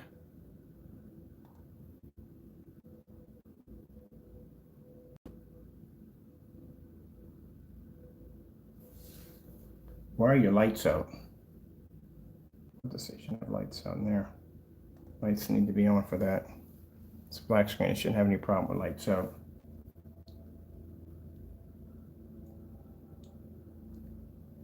No white level test. That's easy. A black paint can do the exact same thing. That's not a demonstration. Where's your white levels? You have to pull up.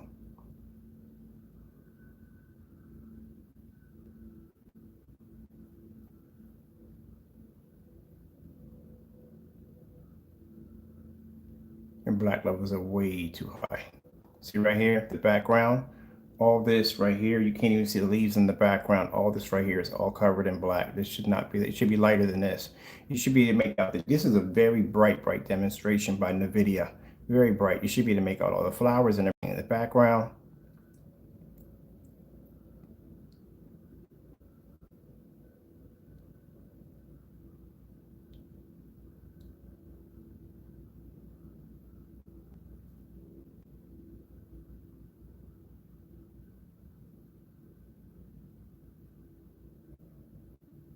He's pinpointing on this area right here because this is the area that's showing the best. This is area right here is too dark. This is supposed to be well lit right here and here. This is the only area he's pinpointing on. Where's your snow levels at?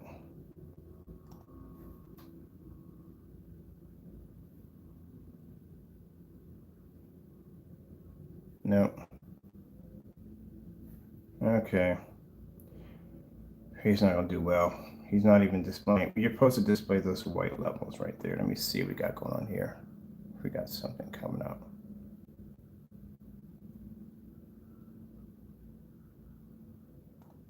That's not good.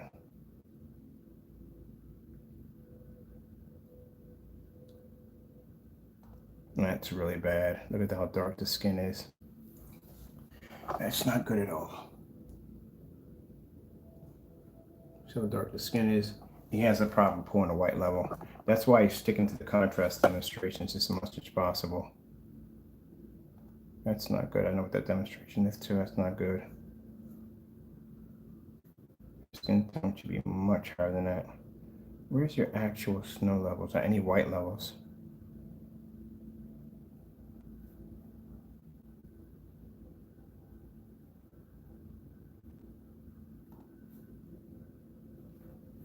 Well, this is where you have made, let me see for a minute, back here for a minute.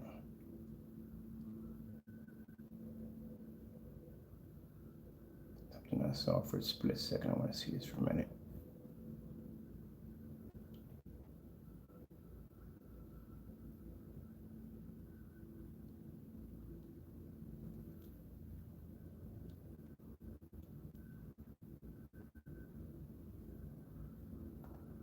Yeah, buddy, you're done. I'm sorry. This is your screen being hit by window light, and it looks like this.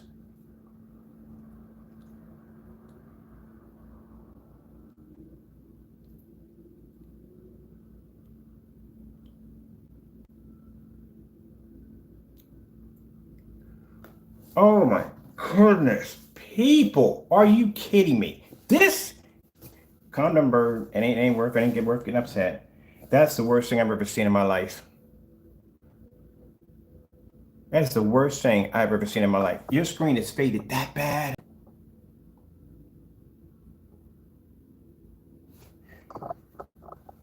Okay, look, man, I don't like to mention your name too much. I don't like to give you any credibility, but Partey, I'm gonna tell you from the door, that is a complete fail. That is a complete fail. My 150's outside, pull that image with no problem at 4 something, at way, again, that's a fail. I'm sorry, people. That is a fail. That is the worst thing I've ever seen. I'm sorry. Not to be rude or disrespectful toward this individual, but you can't put videos out like this and expect for them, you think that's good. That is really, really bad. That image is supposed to look like a TV, especially being displayed on a black screen. That shows me at the end of the day, you have 2 problems with your screen. Your gain capabilities on your screen are extremely poor, and your white levels are absolutely horrible. Your screen's not generating enough white light. It should never be that dark. I've seen this demonstration before. Look how dark this is coming up. Look how faded that is. That is washed completely out. What is this right here? I think that's a leaf right there. That's a leaf, and that's part of the tree there. But this is really bad. This is really, really bad. This is not good. See, the problem is, and this is a shame, that people really believe that if you have a screen, and I've seen Crow do this. Crow had this screen sitting on his balcony, and it was actually on a slant. It's a small little screen. It was on a slant, and this thing was completely washed out. But because it was showing a somewhat image that they can see, as long as a person can see an image, it doesn't have to be a good image, just as long as they can see it, they consider it to be acceptable. It's not. I'm sorry. That screen should be edge to edge. If you bought an OLED TV and you bought it home and you turned it on and that thing looked like this, you'd be going back to the freaking store like, look, I can't see the screen. It's too dark. That is literally too dark right there. You guys got a nerve to ridicule us on our products being too dark, and we're outside displaying these massive screens outside, and you're inside the house and your screen looks like that. I can honestly say, I'm sorry, your screen is too dark. There is no way in the world that screen should be looking that way. I got a screen on my ceiling that produces better than that. I got a screen downstairs in the max out zone that produces better than that. I got 126 sitting in the back of my window lights, not sitting here on the floor, up in the windows. So this is what I love about these demonstrations that they do. Look where the screen's sitting at. My screen sits up in the window, side by side, 2 windows right next to it, and it's still producing a much crystal clear image than that, and my projector sits back at a full 18 feet. Oh my goodness. It's just, yeah, I just try to keep you're passionate about your work. You're passionate about your work, but especially when you got people like this that are basically running their mouths about how your product is supposed to be this, that, and the other. And then I take the time, because I was ignoring this guy for a while. I take the time to go in and observe your videos and stuff. And you really, are you kidding me? Are you kidding me? This is why I like to deal with certified screens only. This is why. This is why we don't bother with the screen paints. The only time we come at them is if they come at us. But other than that, at the end of the day, we don't put y'all maybe a little bit in our demonstrations to show people that what the difference is going to be, but we don't go in depth with y'all. There's no point at all. But that's really bad. That is really, really low. Your levels are really, really low. But they think because you can see this barely, right? Her skin, this is her skin.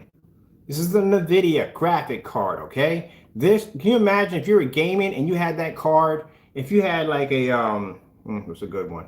If you had a RTX 3090 and you're freaking in your rig and it was coming up looking like this, oh, you'd be freaking out.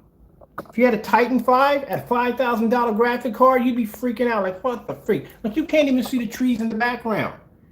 This is supposed to be trees. All this is supposed to be lit up in the background. This is a fairy. I've seen this demonstration before. This is really, really, really bad. Really bad. That's not good.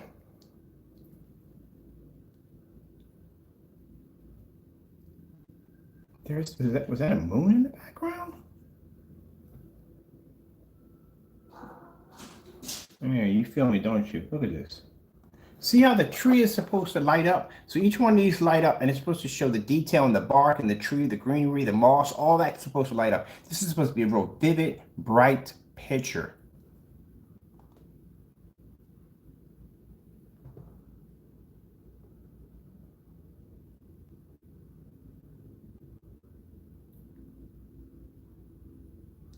That's really bad.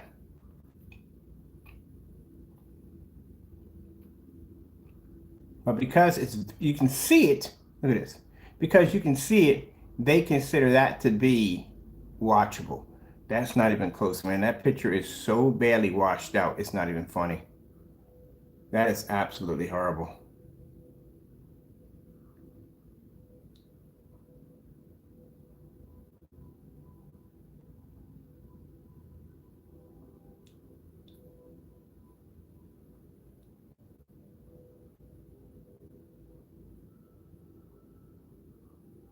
We got 1,000 lumen projectors that can pull that image outside with no problem whatsoever.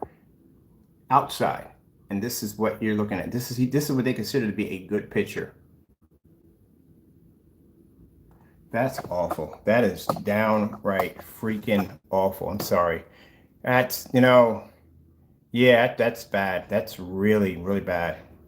It should never look like that. If that's the case, you would never be, oh my goodness, man, if that's the case, that I can imagine that's 100 inches. Can you imagine if you did that at 100, you would never see that screen outside.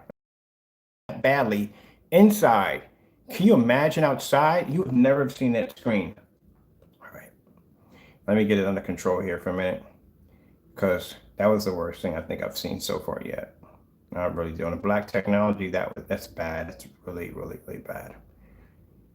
Whew, that's really bad. I mean, that's really, really bad. I'm not trying to bust on the guy, but that is really, really, really bad. That's not supposed to look like that at all, period. I don't know where in the world you guys are comparing us. They were supposed to have the same. I didn't see any white level tests, no snowstorms, no white wolves, no skin tone, nothing. None of that stuff at all, period. Period at all. I didn't see any of that at all in the demonstration. Stuck to a lot of contrast, but even and that with the lights on, that screen was so barely washed out. It's so barely washed out. I don't know what you were thinking with that one. I wouldn't even post that demonstration at all, period. Our red screen's full better than that. I mean, good gracious. That's not good. I don't even know, people. I'm kind of, my brain's, I don't get that one. I don't know how you post stuff like that. I don't understand how people consider that to be passable. I really don't. I don't get it. And that's what you got to worry about. That the white levels on that were horrible. Absolutely freaking horrible. And here you are inside the house. You're inside the house and your levels are coming up.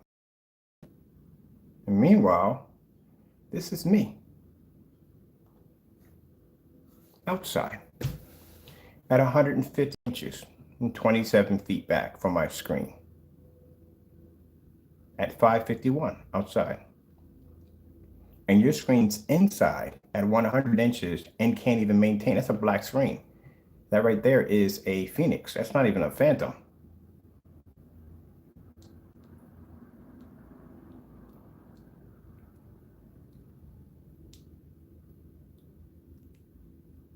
And you really think your technology is on our level? Are you kidding me? Don't even have to be outside. I mean, the lights you displayed in your environment is nothing compared to walking outside. When you walk outside, the light that's outside is 10 times, 100 times more more concentrated than inside your house. And I can do that at 150 inches. There is nowhere for that screen to hide from ambient light. Nowhere.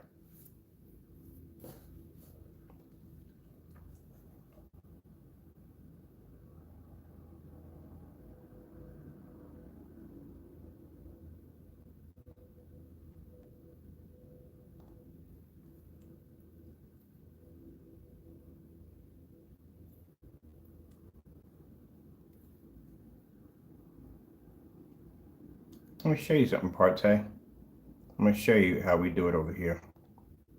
See, one of the things you're supposed to display, anytime you display a black screen, anytime, there's always supposed to be a white level in there. You see that technology right there? I can sit there on a 190-degree viewing angle. As I said, remember I said it, and you can see my screen at a 190-degree angle, pull up a white level, a snowstorm outside. My projector's at 4,000 lumens. It was 4,000 lumens outside. It's not going to be 4,000 lumens by the time it makes it to the screen. Do you have any idea how much ambient light is cutting away at my projector's lumen capabilities before it makes contact to a 150-inch screen? Ain't much making it to that screen. But that screen is able to pick up whatever's left over from that 4,000 lumens at 27 feet away from the screen and regenerate it to pull an image back at you that can do that.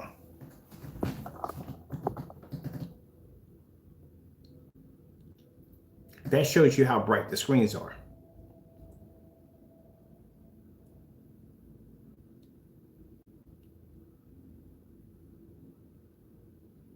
If my screen can maintain that, that's what you call beyond ambient light rejection technology. We can display outside. As a matter of fact, when you come to my YouTube channel, when you first log in, my video is being shown. It shows one of my screens outside on display. We got a bunch of those right there. Ooh, yeah. That's not good, man. Good. I like doing these burning fireplaces. I was really gonna stop doing it because people think the house is on fire. Literally, I think my house is literally on fire. See how beautiful that image comes up? See how it's not dark and washed out with all that heavy blackness that can produce that high white level? I guarantee I get that ultra black down here and I run it through a white level test, it's not gonna pass. Our screens would be able to pull up a higher white level than your screens, which showed at the end of the day, your screen couldn't generate white light. And I can see that from that demonstration on how much light you had in that environment, how dark the image came up. This is how a screen, a black, true black ambient light rejection screen is supposed to look when it's outside. Now, if it can do this outside, what do you think it can do inside the house? Let's stare at that for a minute. Just give you an understanding on what you're really buying and what you're getting yourself into. When people see these demonstrations, if you're watching it for the first time and you're looking at that demonstration, some people get a little ooh ah effect over it. They look, oh, that's very good. No. But in somebody in my field that basically specializes in technology and ambient light rejection technology, I'll look at that and I say, that looks like crap. There is no way in the world I would actually even post the video at all. At 100 inches, that ultra black looks like trash. I'm sorry, but it is. It's dark. Can't even barely see it. And yet, here I am outside displaying beautiful colors off a lizard at 720p outside. Now, forget looking at windows. We don't need windows out there. We know windows, no doors, no roofs, nothing. We're outside playing.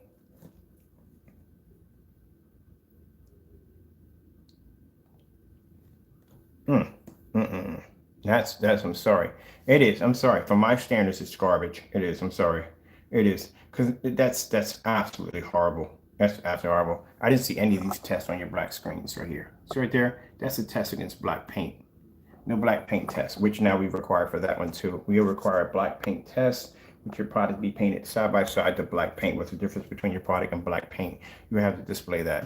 Anytime you have a black screen, you have to display that.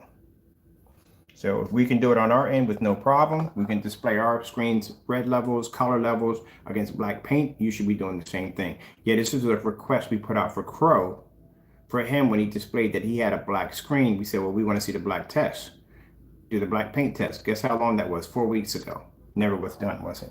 No, they're not going to do the test. They can't do the test. The screens, they know the screens aren't going to work correctly. This is where I came in and wrote my name in the screen. So this right here, the cardboard box in the screen is coated with our technology. I took everyday black paint and wrote my name into the screen and displayed a white level. They can't do those demonstrations. You got to back your product up at the end of the day. People got to know what they're buying. Here's another challenge we gave the Crow, outside demonstration. In this demonstration, he was supposed to take his product outside and display a star field. We were supposed to display at 1,000 lumens a white snowstorm. Got to back it up. Like I said, any challenge I give anybody, I do it myself, right there from the door.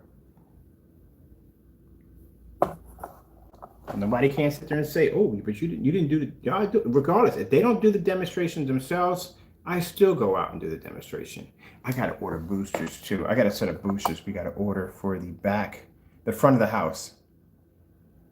I don't know why. For some reason, YouTube is when it comes to freaking running Wi-Fi. Facebook is woo. Facebook is much better on a live stream. And I have good internet. Yeah, I have very good internet. My cell phone plan is Verizon. Yeah, you got to do the test, man. But that right there, I'm sorry, that's not passable. That's bad. That's not passable.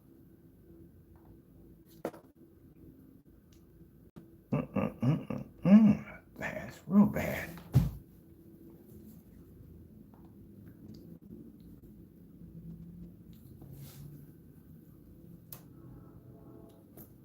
You see how clean that picture is? That's a phantom outside.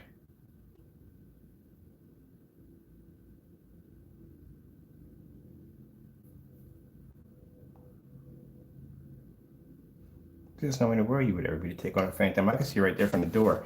It's too much black paint in there. It's way too saturated, too much black paint. His white levels are really, really bad. And the gain on that paint is really, really poor due to the fact that all that light was in the environment and it was that dark. Man, that's bad. But unfortunately, they are basically out of stock. So for some reason, we can't get our hands on it. This is another test you have to do on your screen. This is called a black on black test. So black on black test, you take fabric or paint or whatever. This is a 1,000 lumen projector. You're going to have to produce the highest white level. So what is the difference between your product and black fabric? What's the difference between your product and black paint? This is done on 1,000 lumens only at 14 feet away from the screen. That's what you're going to have to display. After what I just saw on your screen paint, you would never pass that test at all. You barely could pull up a proper image with the lights on. And I have a lot of light in that environment right there. You couldn't even pull up in there at all, period. And you're talking at 1,000 lumens, a white level test on black versus black? No, you would struggle in that one.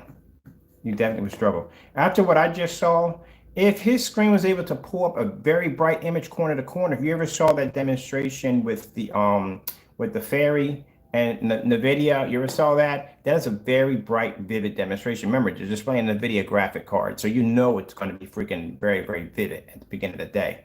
But you're supposed to be able, that's supposed to be vivid, bright, the background. When you see the lights pushing up around the side of the screen, you see the what do you call it? You see the graphics and the bark and the moss and all that just comes through because they're selling a graphic card. So it should look just as good as it's going to look on a TV as it does on the screen. And the fact that that image came up that dark where the entire background was completely cloaked out. That's when we were watching the demonstration. I told you the background was too dark. It was coming up way too dark in the background. And the minute he hits it with lights, boom, that's it. It just did what it had to do. That's not good. That's not good at all. That is way, way, way, way, way too dark. Look at this right here. This is even more. This is even worse.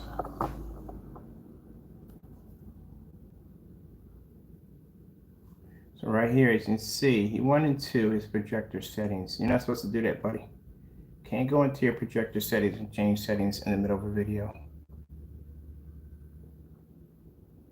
He actually upped the brightness in the middle of the video on his projector.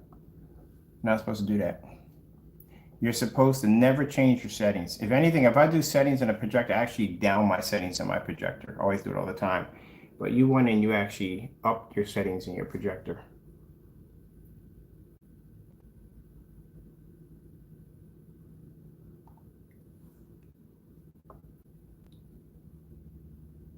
Now, right here, you have it at, let me see right here. He's saying a fully lit room, 900 lumens. We did it at 2, at 8 feet away from the screen, at 126 inches. Been there, done it already.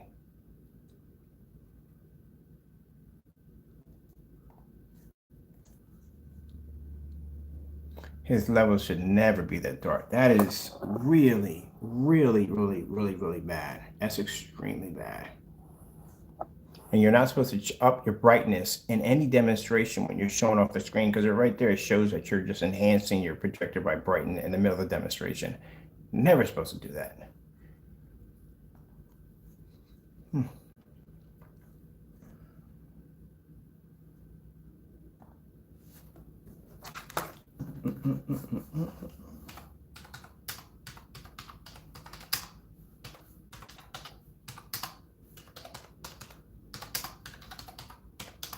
We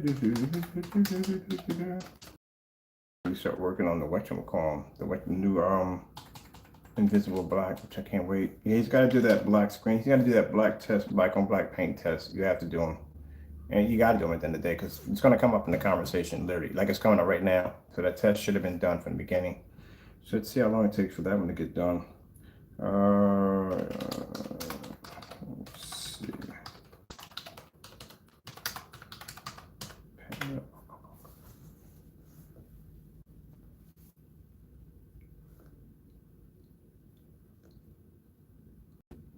Oh, that's what we made the paint out right there.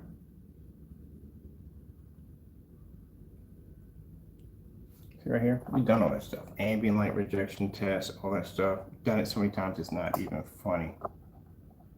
We did this on a silver screen. We're developing 200 lumens on a silver screen. That's easy. It's a really easy screens. The only problem with the silver screens is the problem you have with those.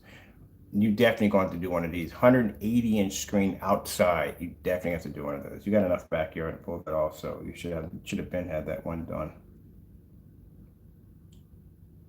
I think of what screen we had for that one. What screen was this? This might have been one of the. Oh, this is an old one, 4 years ago. That's way too far back. 235.1 painted on the wall. Missed that screen. Man, that was the only wall that literally I could literally put a 235.1 on perfectly. That wall was flat. I mean, that wall was flat. I had an ultra short though in there. It had never had a problem. Another way, if you want to make sure that your walls are perfectly flat, hit them with an ultra short throw. If they come up curvy, then your walls are not flat. Let me show you real quick. See this right here? When you're doing condensed lighting, and I love it when people do condensed light, they point up at the ceiling. First of all, that light way up there is not going to make contact with your screen. You have to have physical condensed lighting making contact with your screen. See in this demonstration, see how the physical light is making contact with the screen at all times. I hate those demonstrations where they look up at the ceiling and you look at the screen and there's no light on the screen from the light from up here. How in the world are you going to claim any form of condensed lighting if it's not making contact with the screen? It has to make contact with the screen. And my projector's just 14 feet on that one.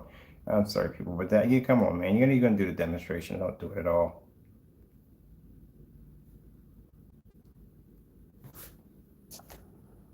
See? Condensed lighting has to hit the screen at all times. Anytime you have condensed lighting in the environment, and if you're claiming that to be ambient light making contact with the screen, it literally has to show that it's making contact with the screen. Not that look up at the ceiling and it doesn't make contact with the screen at all. See how this is done? So when I turn off that projector, that light should be hitting that screen. That's why I laugh when I see people do their condensed lighting and the lighting's way up there and you look at the screen, there's no light on the screen, nothing on. I'm like, yeah, right. That's not even making contact with the screen. That's why when you hear me say in the video, that's not making contact with the screen, that's what I mean. It's supposed to make contact with the screen. Oh, I can't wait to get my other things set up in here so I can basically, I should have somebody, because how much it would cost to have somebody come in here and install condensed lighting, like extra condensed lighting in the other room and down there with the other lighting I have down there.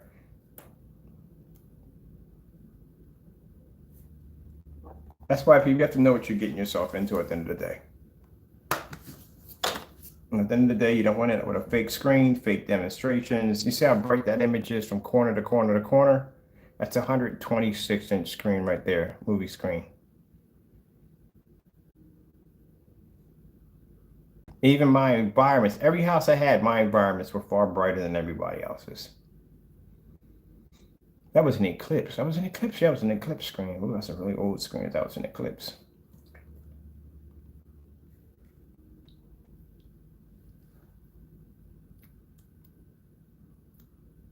But yeah, that's what we want to start seeing. I'm curious to see. Now I'm even more curious now.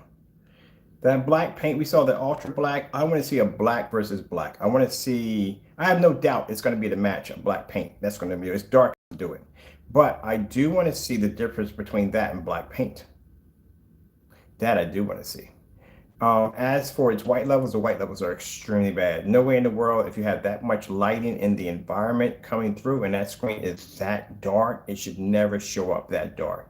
It should be well lit. It should never ever come up that dark. So that's another problem right there that I'm seeing right there from the door. White levels were really, really poor, and even when the lights were on, it still, even when the lights weren't up, it still was producing too dark of a level. Let me see. Wait for a minute.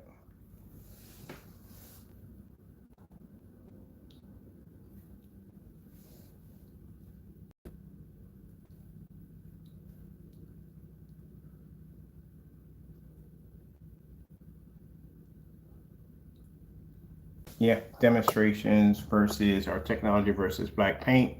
Did that already when we did sevens. You have to do those tests. We have tests that go back from 2 years ago. Yeah, 2 years ago. Black paint versus our product. Yeah, you have to do those tests. Anytime you do a black screen, they have to be done. A lot of people will skip those tests due to the fact that they know their product is going to match black paint. Or maybe there is black paint in their products.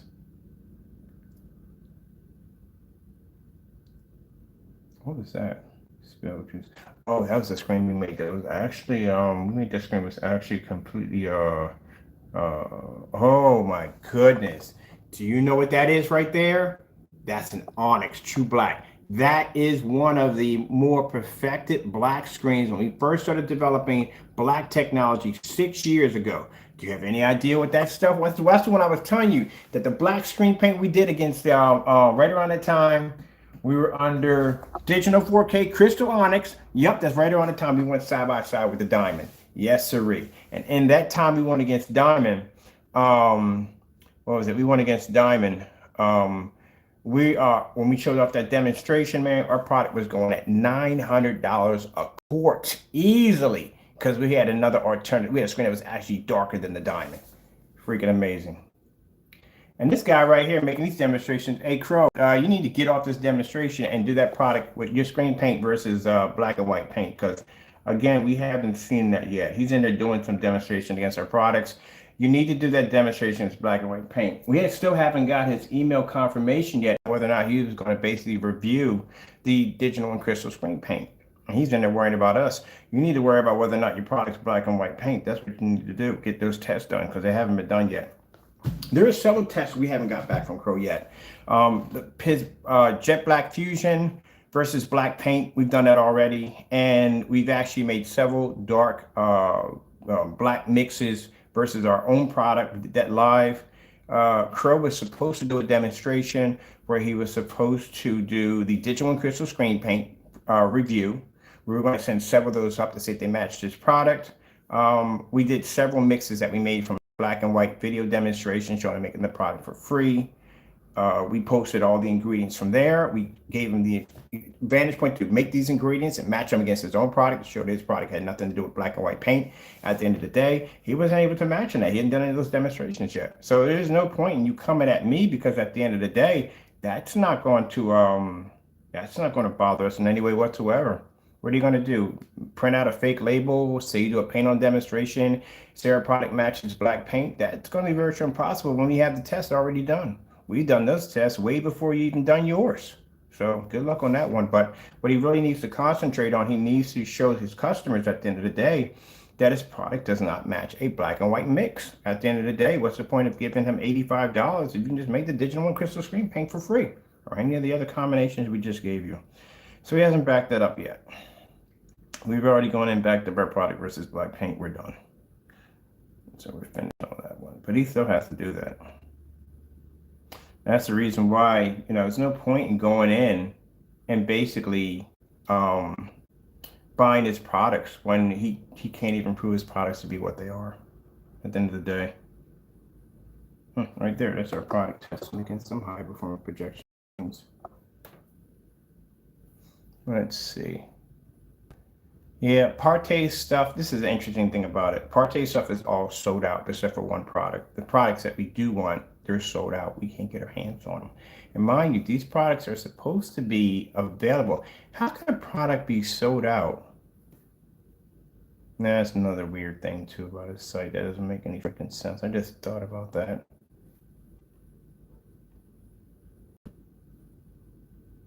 So let me get this straight here. I'm gonna click on this for a minute, people. Let's see something's weird here. All right, he's saying this is sold out. So we can't buy this today because this is sold out. His products are sold out. And Crow, we try to buy his products, they get canceled. Think about that one. So let me see. What do we have going on here? See, what Jamie got to understand is you can't do reviews against other people's products because people don't trust you at the end of the day. You have done so many fake reviews, we've caught you, and it's not even funny. And, you're more worried about trying to damage our biggest product's name. That's not going to do any good at all. Our products still sell. My table still stays stacked, so it's not going to be any problem at all. What you have to do at the end of the day, you have to be able to show that your product is not black and white paint. Because I've gone on YouTube, I've done paint on demonstrations of black paint versus my product. I've done them live. I painted my name into screens. We made mixtures. I got links a mile long, well, not a mile long, but 7 links on there that I can show to my customers at the end of the day, and people do business with us that we've done these tests. Where are your tests of your product versus the black and white mixes we put on display? The 1 quarts with the 2, 3, 4, 6, and 10. We don't see this demonstration. So for those who don't know, we made these mixtures. We were curious to see because Jamie had a video that was floating around, and in this video showed him making these black and white products. Well, actually 1 black and white product under the Metallica mix 2.0. So we found this video, and then we went in and we made products off of the video. But this is after the video was deleted. It was deleted and he removed it off the account. So out of curiosity, when we made it, we wanted to see whether or not how close would we come to actually making the product. We actually matched them. We matched 3 of them with no problem whatsoever. So the thing is that if we're wrong on this, when we tell them we're wrong on this video, then what you need to do is you need to go in and do a demonstration, exactly how we did it, make the products, and then post them on YouTube, show everybody how you made them, and put them against your products. How much confidence you have in your product. The videos were never done. So with that being said, then we gave him an option of him going side by side with the digital and crystal screen paint because it matched a lot of his products perfectly. He didn't do that either. We requested him to send us an email requesting him to send us these products. We would send it right to his front door. We need information on that. See, look at that, Jamie. What is the point? What's the point? What's the point of you trying to make videos to destroy? It doesn't work. But anyway, long story short, we never got an email confirmation back from him. So with that being said, we posted the ingredients to make the Digital One Crystal Screen Paint, which is right here under this demonstration here. I think we have it here. Where we have it at? Let me see. We have to go into, I think I'm gonna go into my manage videos. We can pull it up better in there. And we post the ingredients. So he can't show you any proof at the end of the day that his product is not black and white paint because he hasn't done the demonstrations. And that's what he's upset about. But why would you be upset with that? That's something you should have done from bar none, from the first beginning. You should have been able to show a difference between that. And he hasn't done it. As for Partey, his product, A 4-coat application is absolutely nuts. Number one, at the end of the day, no one's going to put 4 applications on a screen. No one's going to go through the headache of wasting the money on 4 rollers and washing out the rollers and paint. You do it with paint spray. You got to clean out the cup, and you're not going to go through all that. It's just too much work. And then you can't really show a difference between why you have to put on 3 applications. What do the 3 applications have anything to do with the first application at all? Why don't I just start off with the first application? Because clearly the first one was not a primer. The way it was basically taken to the screen, it was smearing. So how is that? How do they all work together? You just literally had me paint my screen like 4 times for no reason. And that's the reason why I'm looking at that wall, because that wall is matching the screen. And that wall, I'm pretty sure they didn't put 4 applications to paint the wall. So if that's the case, then you just get the same color that's on the wall and you have the screen. And that's why I would love to see a demonstration on that one right there. There we go. So these are what we gave you guys yesterday. This is the ingredients that we made, and we did this live. We had black paint and white paint. We did it live. We did the personal mix. We started off with 2. We did 3. These are how many tablespoons of black paint you put in. 2, 3, and we put in 4. I think no, it was 2. No, it was 2, 3, and 4. 4 was the magic number. So 4 matched the personal mix perfectly. We went on with the curious exactly how much paint we would have to throw in to make the Metallica mix. We put in 10 tablespoons and matched it in 90%. And even more, even crazier, in a demonstration, I just threw paint together. We called it the Messy Mix 3.0. We didn't even measure jack. We just threw stuff together, mixed it up to show customers that it's foolproof. You're not going to mess it up. If he's telling you have to have precision measurements, no, we just threw anything together in there. Didn't measure jack. It matched the screen, literally. So, it's like taking a lawn dart and hitting the side of a barn. You're going to hit it either way. But these are the ingredients we have. So we tell them, look, if we're wrong in any way, just make these live on YouTube and show your customers that your product is different. And he couldn't do it. He never did the demonstration at all. So let me show you where we have here. Right there. Take this whole link right there. No, we just need this whole link also. We just need. Can I get the link, please? Let me see. I'm gonna copy this. No, we'll just go to it. Let's just go straight directly to it. So some people come in there ranting about, hey, you made it off the top. No, we didn't make this off the top of our head. We used his tutorial video to do it. It'd be different, say, if we came in and we made this off the top of our head. Just say, quite frankly, I made this off the top of my head with no help whatsoever. And then you could come at me and say, well, you tried to make his product. No, we used a tutorial video right there. This is the video y'all can't seem to find. This is why his products are questionable now. This is why people need to know whether or not they're getting a product from him or they're getting black and white paint. He still hasn't done a demonstration on this. Now, one of the demonstrations I did see him do was a demonstration against his product with bare silver screen. But at the end of the day, people, if anyone's ever saw bare silver screen does not look silver and it's not dark. It's a very, very, very light product. Very light. It's so light that when we were using bare silver screen, we were making our screen paint, I thought it was white paint until I had to paint them side by side and see it's a little bit darker than white paint. That's basically about it. But it's gonna play. You'll see it's gonna play. But anyway, so if he had taken, when he did the side by side demonstration, if you take any screen paint that has at least 2 or 3 tablespoons of black paint in it versus bare silver screen, guess what screen is going to come up with the advantage point of better contrast and color? Yeah, it's going to be the bare silver screen. But if he had did that demonstration properly, say he took the bare silver screen, laid it there on the table, say he took down a big cup of black paint, he put down 2 tablespoons in one, he put down 3 tablespoons in another, he made different mixes with different levels of black paint, and none of those matched his screen, hey, hats off to you, impressive. But he didn't do that. He did that demonstration against bare silver screen, knowing that his product being darker was going to pull up a much better, a little bit of a better contrast level and a little bump in colors. That's what it's going to be right there. So that's what happened right there. Now, see how they come and scream haters, haters, haters? Let me get this straight. Mr. Bird makes a black screen paint. And the first thing that comes out about this fella about my product is that I'm a scammer. That my black products that I'm making are nothing but black paint. So they can come out and say our products are black paint. They can say it's in this, on that, all these things. They don't match any of our demonstrations, anything we do. And when we out them for the people that they are, now we're considered to be haters. Interesting. Same scenario when it came to the buying the products. If you're going to talk trash, you want to review other people's products, but you don't want other people reviewing your products. So what do you call that? We call that a classic Karen.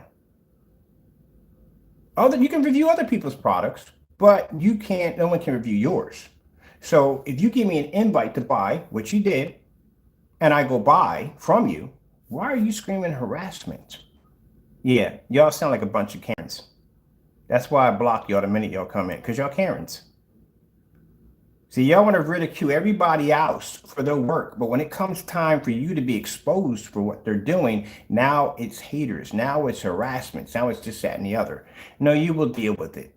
Until then, we need to see those demonstrations, because you can call me a hater till sun up to sundown. At the end of the day, it doesn't change anything. We still need to see those demonstrations. If you're going to tell us at the end of the day that we have to do demonstrations, our products, this, that, and the other, and we have to show this, and we have to show that, and we have to prove this and prove that, but you don't have to prove that? That don't sound right to me. So again, where's your demonstrations? Because I want to see this product versus black paint. And for the person who came in screaming hater, you must be a person who must have that product. Today, I know what's going through your mind right now. I know what's going through your mind right now. You don't like the fact that you probably did the test yourself and it matched. The only difference is for what you paid for that 1 gallon costs less than what you have on that wall. That's what hurts. So if his product is not what he says it is, then how come there's no test? Mind you, this is when we asked for the black paint test done, we're 3-4 weeks in asking for that test to be done. Never done. So what's wrong with this test? So let me get this straight. We got a digital one crystal screen paint downstairs that reacts the exact same way as this product. It was manufactured and made 7 years ago. And that's a product that we give out free for customers. And if we're wrong on that, we offer to ship him up several quarts of it in different shades for him to do the side-by-side demonstrations. And everybody else has the ingredients, so he can't cheat on the demonstration. You can't change or you can't alter it. So what's the problem? Okay then. Show us the test. Until then, here comes the link again. We're going to post it again. This is how you make our digital and crystal screen paint. This is all the, what we got right here. Let's go back to the beginning. I want to see all the, this is the link on how to make the product, because he's going to have to back his product up. If I can come in here and I can show you 7 links to basically of us showing our product versus black paint, and I can back up my demonstrations, then how come he doesn't have to? All right then, stop screaming, Karen. It's not sad. It gets really sad at the end of the day when you guys come here talking all this trash. But when I show you that video, y'all get real quiet, really, really quiet. If the video wasn't, it's video pretty much, why was the video deleted to begin with? How come you guys can't find the video? That's another question. Where is the actual physical video? Where is it? You know why that video was deleted? That video was deleted because from that one particular mixture that we made at Black and White Paint, I was able to duplicate 3 of his products. The UV mix, the personal mix, and we're able to duplicate the personal mix, UV mix, and the Metallica mix. From a gallon of paint, we got 3 screen paints out of that. Even nailed the reversal on the first try. And as usual, the harder ones to do. We're able to nail that in the first try. So if we have to back our products up, how come they can't? Where's their test at? All right then, there you go, moving on. All right, let me see what we got here on this. I want to see which one we got that has all of them. We just did one previously on this one. Let me see. This is the one right here. We came into the room and I even told him myself, Ken's using a 5,000, 4,000 lumen in the meter max out zone. I was in there with a 1,000 lumen projector doing that demonstration. See, I can back my work. So y'all can't go in there, oh, he's using 5,000. No, I can go and back my work. So if we can come in here and back our product 100%, what's the problem? Again, I told you when we did these demonstrations, when they were starting up, we don't want to hear the Karens. We don't want to hear the crying and whining and the this, that, and the other. Back your product up. If you don't mention me at all, you're making screen paint products, you don't mention me, we don't know you, you don't know me. At the end of the day, I wish you the best of luck. But if you want to try to use me as to try to basically boost your company's gonna get trashed quick. I mean real fast. Because I can go by you through your demonstrations and automatically I know from your screen's faults. Partake, none of your products will stand down here. None of them will. And at the end of the day, your black screens, even that ultra black, doesn't even pull enough white light. Our screen can pull white light at 1,000 lumens versus black paint versus black fabric. You couldn't pass that test if you faded out that bad. If I brought you outside and I yanked you back 27 feet at 4 o'clock in the evening, your screen would wash out. None of your gray products, if your black screens can't take it, your gray screens aren't going to work either, period. They're not going to work. You depend on ultra short throw projectors, that's not a good thing at all, period. It makes your screen weak when you actually depend on ultra short throw projectors. Because now you're looking at a screen that you can't adjust. When you have a screen sitting on ultra short throw all the time, you really can't make adjustments to that because the projector is sitting too close to the screen. So if anybody comes in and they hit that with a long throw, they're not going to get the same image as a long throw compared to a projector that's a short throw. So that's right there. I couldn't care less about the Q&A. Why are you in here talking about Q&A? Who cares? I don't join it. For what? What would be the point of joining this Q&A? He hasn't done the test yet. There is no point. See, there you go, people. They want me to join the Q&A. What would be the point of me joining a Q&A discussion group when you haven't done the test yet of your product versus black and white paint? It's a waste of my time. That's the end of it. Do the demonstration as we requested. That's all you got to do. We want to, until then, your customers can go over and get the digital and crystal screen paint for free. And at the end of the day, let me explain something to you. I don't care how loyal your customers are. Free is better than $85. So at the end of the day, if you can't back your product of not being black and white paint, and if they ask you, in your Q&A, have your customers ask you to do the black and white paint demonstration. That's all. Ask them to do it. By today. By today, I would like to see, if you can back your product, I want to see the entire request done. When I mean entire request done, we want to see you make those products live on YouTube. The same products we made when we matched your product, the ones with the 2, the one with the 3, 4, the 5, and the 10. We want to see you make those. And if you're on it, you can make the digital and crystal screen paint too, as you're on it, and match those products. And we want to see it done live. Until then, I'm not joining any Q&A with you. You got nothing to show me at all. You can't even back your own product up. All right, let me see what we need to get here. We need to get the ingredients here. So we need the ingredients. Let's see, is this all the ingredients we need to match? Yes, we need. And we need to get the full ingredients on this, because he has to be the back of his product. We don't got nothing to say to you or nothing. Back your product. That's it. And that's for that black paint you made. Yeah, do a black. We need a demonstration on that versus black paint. Do a pour out demonstration side by side of that product versus black paint. That needs to be done also too. Because we doubt he's going to basically give us an email confirmation on basically sending up the product to him. So he can just make it himself. Let me see what we got. What's going on here? All right, we have here our demonstrations for our black test here done. This is the digital and crystal screen paint right there. You're getting right there. And this right here is our test that we've done on our product versus black paint. Everything that we've done in our demonstrations, you need to do right away. All right, so let's put that one right. Let's see. We're doing something over here. What am I supposed to be doing? Okay, let's put that right over. Oh, we got everything here. Is everything in this one here? Oh, we got the whole setup here. Never mind. I'm just going to take everything from here. We got the whole lineup here. Shoot, we got the paints and everything here. So we got the personal mix. We got everything right here. You're going to take this whole line. This is y'all's. This belongs to y'all. Enjoy. Merry Christmas. There you go. Because you should have been had these tests done. You should have been had these tests done a long time ago. This is probably about 12, 13 times we've asked you to do this at all, right from the door. So You know, like I said, seeing the bare silver screen demonstration he did, if he had dropped 2, maybe 3 tablespoons of black paint, he would have matched the screen perfectly. No problem. It was such a hairline comparison. So, like I said, if this product does what it's supposed to do, you should have no problem making the ingredients right there. There's the digital and crystal screen paint product. That's how we made it back in the day. There is Crow's tutorial video where we got the idea from for making the products. There is the ingredients for the UV mix, Metallica mix, personal mix, and then these are the dark screen paints that we made to put against our own screen.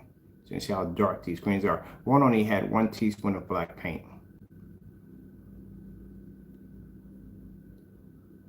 And there you go. And here's our test demonstrations right there, showing our product versus black paint, our product versus gunmetal. We made a very dark mix to match our gunmetal screen. We did all these tests already. So if we could do these tests with no problem, we can back up our product. I don't see why you can't do these mixes yourself. What's the problem? What's the problem? There you go. So those of you who own this product, how about you take a little experiment? How about you make one of these products right here and you match it against your screen and see how that turns out. That's what's going to hurt them the most. These are the people going to get hurt the most on that one, because these are people who already bought the product, going to have it on their wall and find out that they made that product for 40 bucks a gallon. That's what's going to hurt.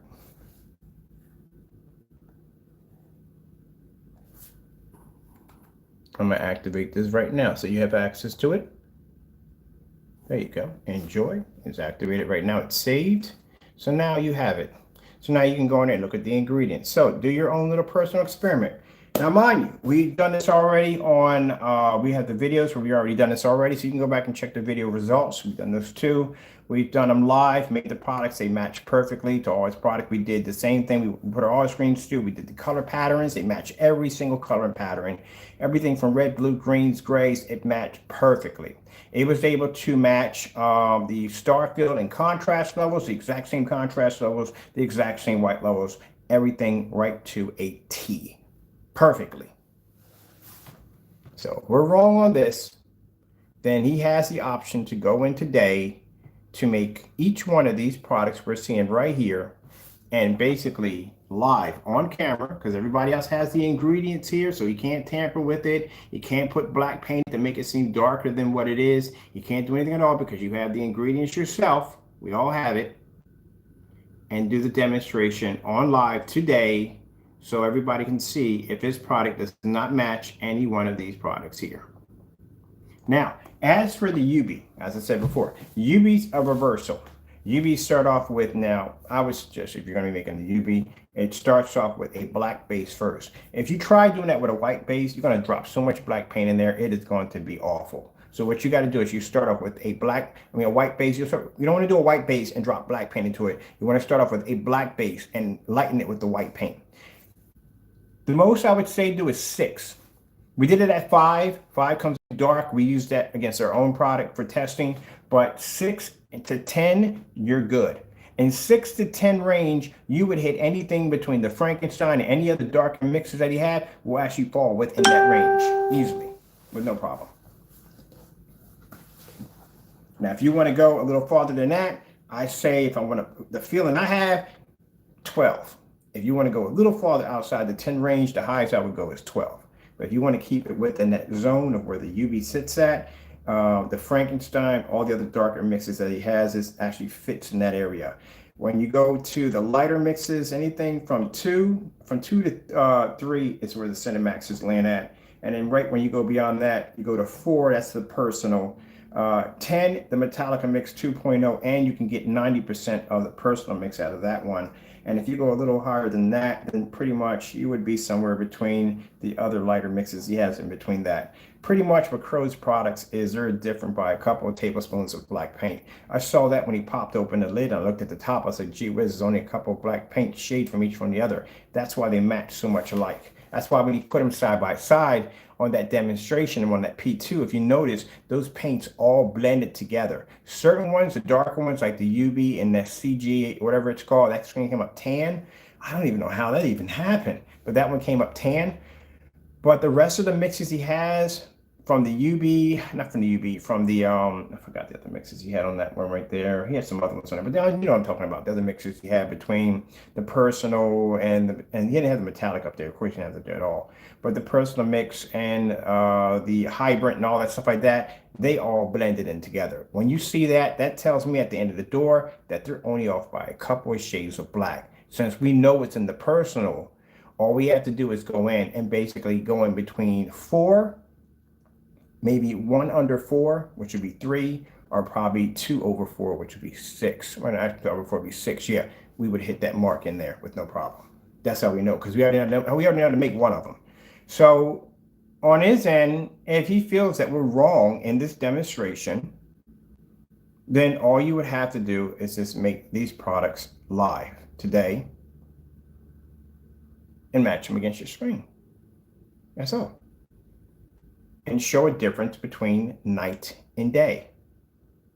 Like if I take your gray screen paint and I stick it downstairs on that fish demonstration in the basement, you can see where my screen produces a jet black and your screen comes up gray. That's what I mean by night and day. I don't want to see a hairline fraction of this, that, and the other.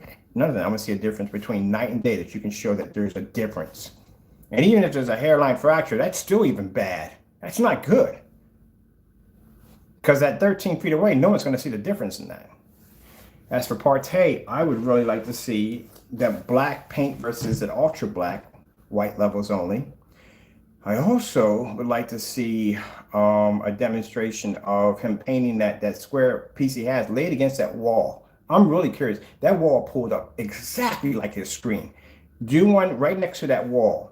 And if that screen does everything, if that wall does everything that screen paint does, you don't have to put in 4 applications to make a screen paint. You don't have to do that. That was put there because him and Crow's product look exactly alike. And I will have your product one way or another. I will have it down here. I will order your product. We already have enough of Crow's stuff down here. We don't need to we can make whatever you want of Crow's, because at the end of the day, Crow can't back his product.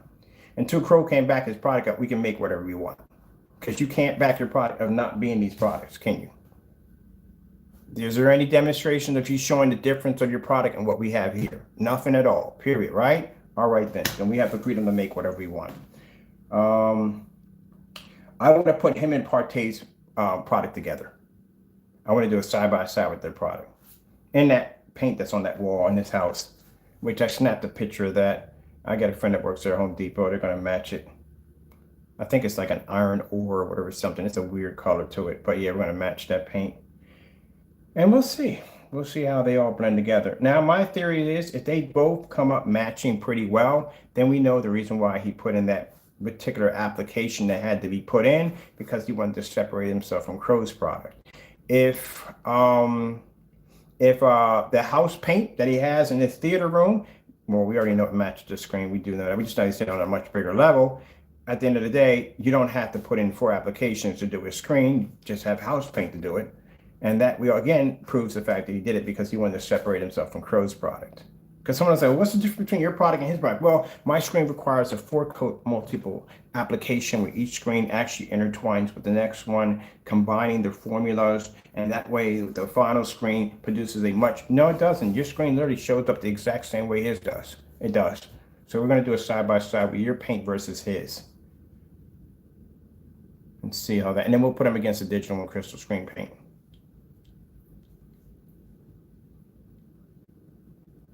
Because I'm really interested to see that. This is what I want to see right here real quick. This is what I found. Now this is what I found very interesting here, is that this surface, his walls are is an interesting color applications. So in his walls, if you look at the screen, look at the color of the walls here. Right? And look at the screen here. This is what I find really interesting about this demonstration. See the color of that right there? We can make that color right now. That looks like one of Crow's products right there, easily. It does. So what is the difference between this and one of Crow's products?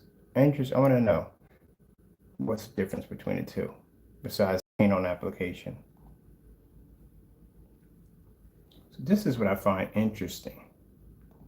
Now look at the wall here. Look at the color of the wall.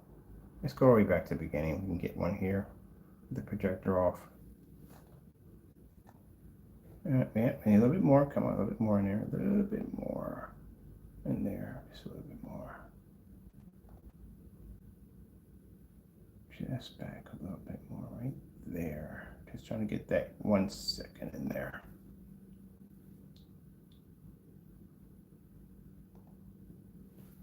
What's the difference between your wall and the screen?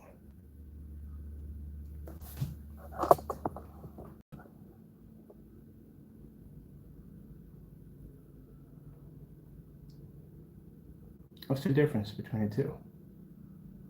This one's a 1 coat application. I know that you didn't put a 4 on for that one. And this one is right here is a 4 coat application.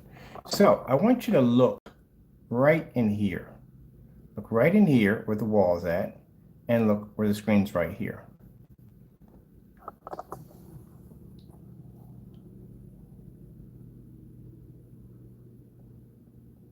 You're matching the wall perfectly.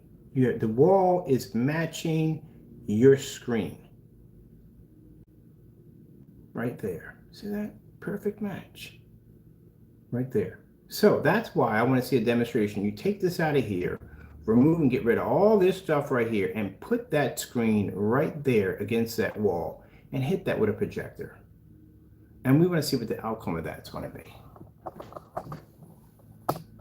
Because 2 theories come out of this. 1, your product is house paint. And 2, no one needs to go through a 4 paint application to paint your screen. You just put that there because you and Crow's products look exactly alike and you need something that was different from his. That's it. That's what I want to see. So entertain us and do that demonstration right there. Because your product looks a heck of a lot like house paint.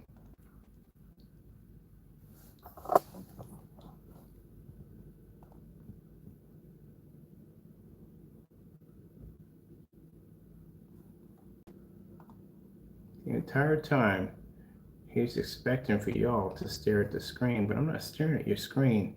Actually, I'm staring at a little bit of this, and I'm looking at that area right in here.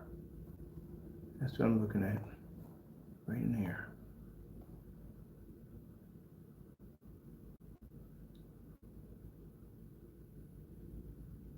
Just concentrate right in there. Just look at that. See how well that matches together.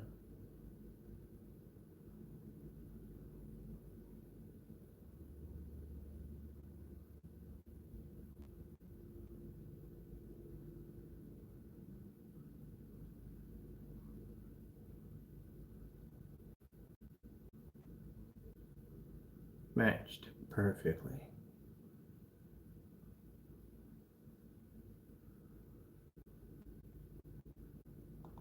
So you have to understand, Mr. Bird likes to go against high-end certified screens. You're not on the level of a high-end certified screen. So when I'm going against a big dog, like a big corporation, a big certified screen, I had to go through their environments with a fine-tooth comb to figure out exactly where their screen has errors at that I basically can use to against them. That's what a good strategist does in war. Basically, meets weak parts. So basically, they can easy conquer and destroy. So that's how I look at basically when we do these demonstrations. It's kind of like playing Where's Waldo. It's fun because I can just go through an environment. I know exactly what to look for because the same things that I don't allow in my demonstrations, I look for theirs that they're doing the exact same thing. Because I'm so rigorous and so strict on how I do things with my products, I make sure to see if they can compare to anything I'm doing in there. That's what I compare it to. So we got a screen downstairs, 12 feet away. This was hit with 1,000 lumens. It was hit with 4,000, 5,000 lumens. It still maintains an image with no problem. Our screens go through certified tests within ultra short throw, within long throws. We got screens that hang from the ceiling that produce images. We do all kinds of crazy stuff.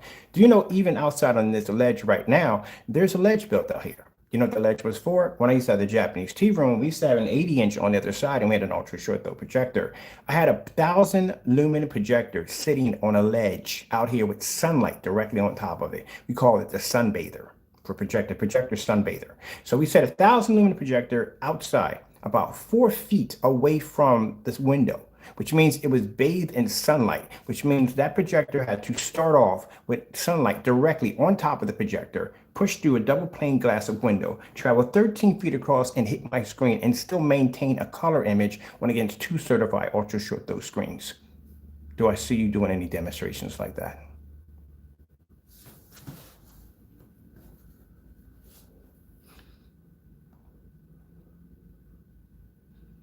That's why when I look at these high-end projection screen companies, the first thing I look at, their windows. Why am I interested in the screen? I'm more interested in their windows. You know why? Because I can see where the sun is hitting at. If they're getting direct sunlight from what they're saying is that we're taking in all their sunlight, I look out the window because the window will tell me exactly where the sun's actually hitting. It's not hitting in their area, because if there was window light hitting in their window, direct sunlight, you would see sunlight on the windowsill. You would see it on the floor. That's where you would see that. That's what I'm staring at. I'm looking at. See right here? Look at that. Look how well that matched right there and there. Now, of course, it's not going to match well here because this is a white area, white surface. But look right there. Look how well that matched. Even in the commercial, that matched extremely well.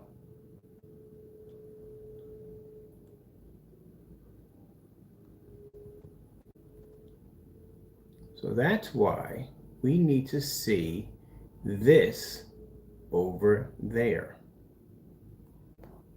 Now watch this right here. Just concentrate on this and this.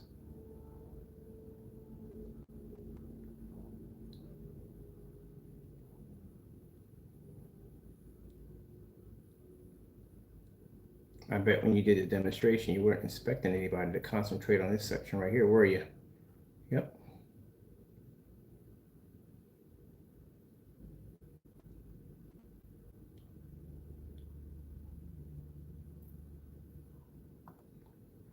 So why would I waste the time to apply 6 applications to my screen at the end of the day when neither one of the 3 applications are doing nothing to begin with? There's no enhancement over the wall itself. The wall is just basic everyday house paint that requires 1 coat. I'm pretty sure you paid for the good kind, so 1 coat. Like you're doing when you build a setup in there, so I'm pretty sure you went with very good paint. So 1 coat, and that's basically about it. And why would I give you 160 bucks on my money? Just go to Home Depot and get that made right there. That's all I got to do.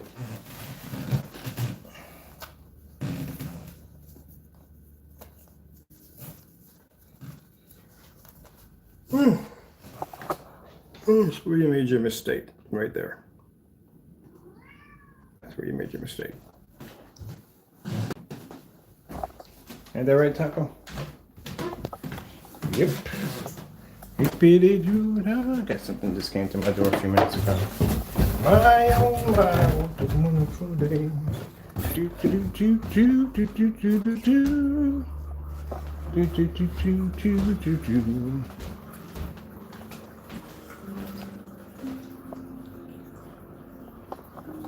I'm gonna stay over here for a minute. I'm gonna get my packages. Yeah, but that's what it comes down to.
up, back it up, back it up. And naturally that goes to my hook.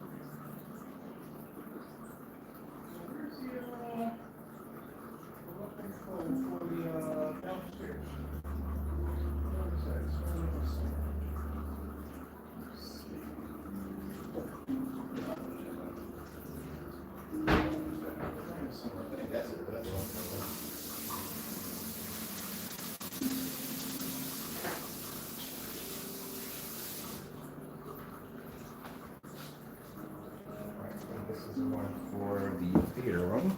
Should be in here. Let me see. That's a theater room.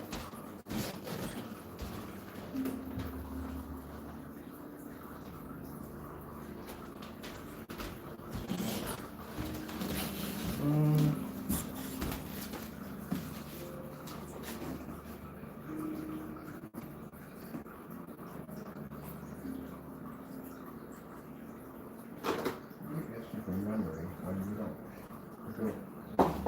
Right?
Okay, here's the screen paint. That's one of the digital crystal screen paint. You can make that for free. All right, oh crap, my lights on are there. There we go. How can you use your toys?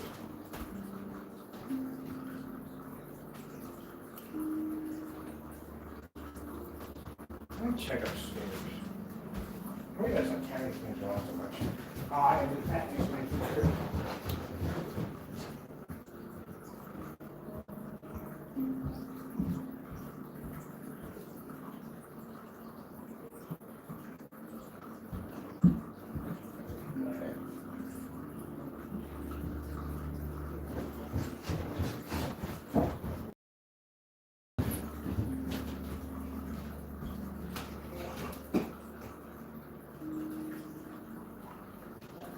Outer space screensavers. Getting that from YouTube. Oh, that one? Wait a minute, where are you? Aha! Found it! Man! People have these milk controllers all look the same. I love Zach. We design furniture for life. It's not bad. Real life. Messy life. Life that changes and brings us together for movies. All right, put that over there. We'll do some fried fry today too. Oh wait, I gotta set you there for a minute.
sorry about that. Working on something in the basement real quick. We are done. So I doubt we're going to get those demonstrations done by those particular individuals at all, period, at all. So I doubt we're going to get them at all. But, no, it's not going to happen, as we all know it. I see while I'm away, the Crow boys have been there talking nonsense again. Let's move on. Bye-bye.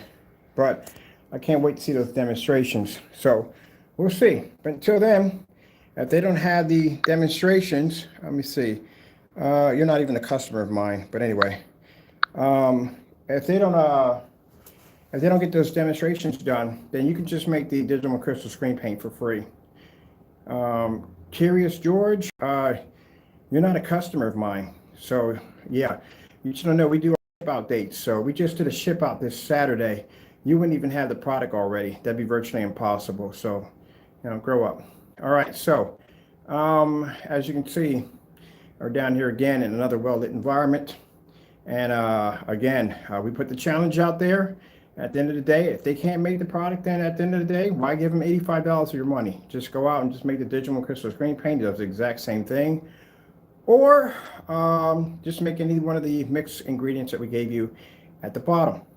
As for Partey, there is no reason why you would have to do a 4 paint on screen application to begin with, because unless he can show a demonstration different than that wall he has in that theater room, that screen matched that wall in that theater room perfectly.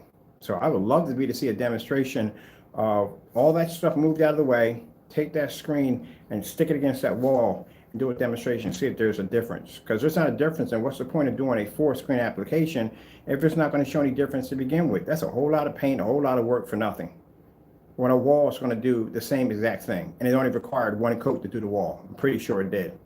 As for that ultra black white levels were horribly low. You need to do that demonstration in the same fully lit environment, but you need to have a white screen behind the back of it when you do that demonstration. Have a white screen behind the back of it, show your white levels off, because you didn't show any white levels off in the demonstration. No white sample sheets, no white paper, none of that stuff at all whatsoever. You did a lot of contrast levels on that. Even the contrast levels were coming up way too dark. And also, too, you need to do a demonstration on that product versus black paint to show a side-by-side comparison of black paint and white levels. You have to do that too. So I don't know. Now, I already activated my links. You see my links right there. There are the 7 links are basically all our demonstrations displaying our black screens versus black paint, black fabric, black vinyl, even black UV mix right there. We even got demonstrations of the gunmetal. So what's the problem?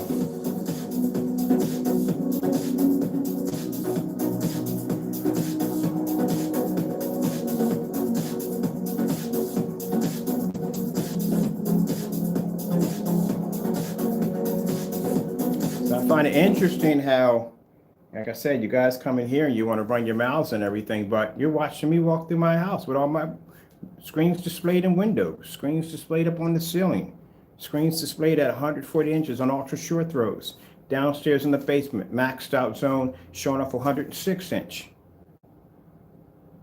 But yet y'all come in here running your mouths. What you running your mouths about? We gave y'all tests to do and y'all haven't even done them, but yet y'all keep coming here running your mouths. What you in here for? What he needs to do is he needs to do the demonstrations. Don't come in here and question my work. You need to go back there and question his work. What's the difference between your product and black and white paint? Can you show us this? Because it's your money at the end of the day, not mine. All right, people, with that being said, as I said before, until they can back it up, you can make the product for free. What is he going to do? Come and do a demonstration. Say, look, this is his product right here against black paint. We've done those tests already. You haven't even done your tests on black paint yet. So we know you're going to falsify a demonstration. You always falsify and fake your demonstrations. Just like in the demonstration, you claimed that you had a Phoenix. The Phoenix didn't even come up matching your speakers. Phoenixes are black, not gray. So you failed in that one too.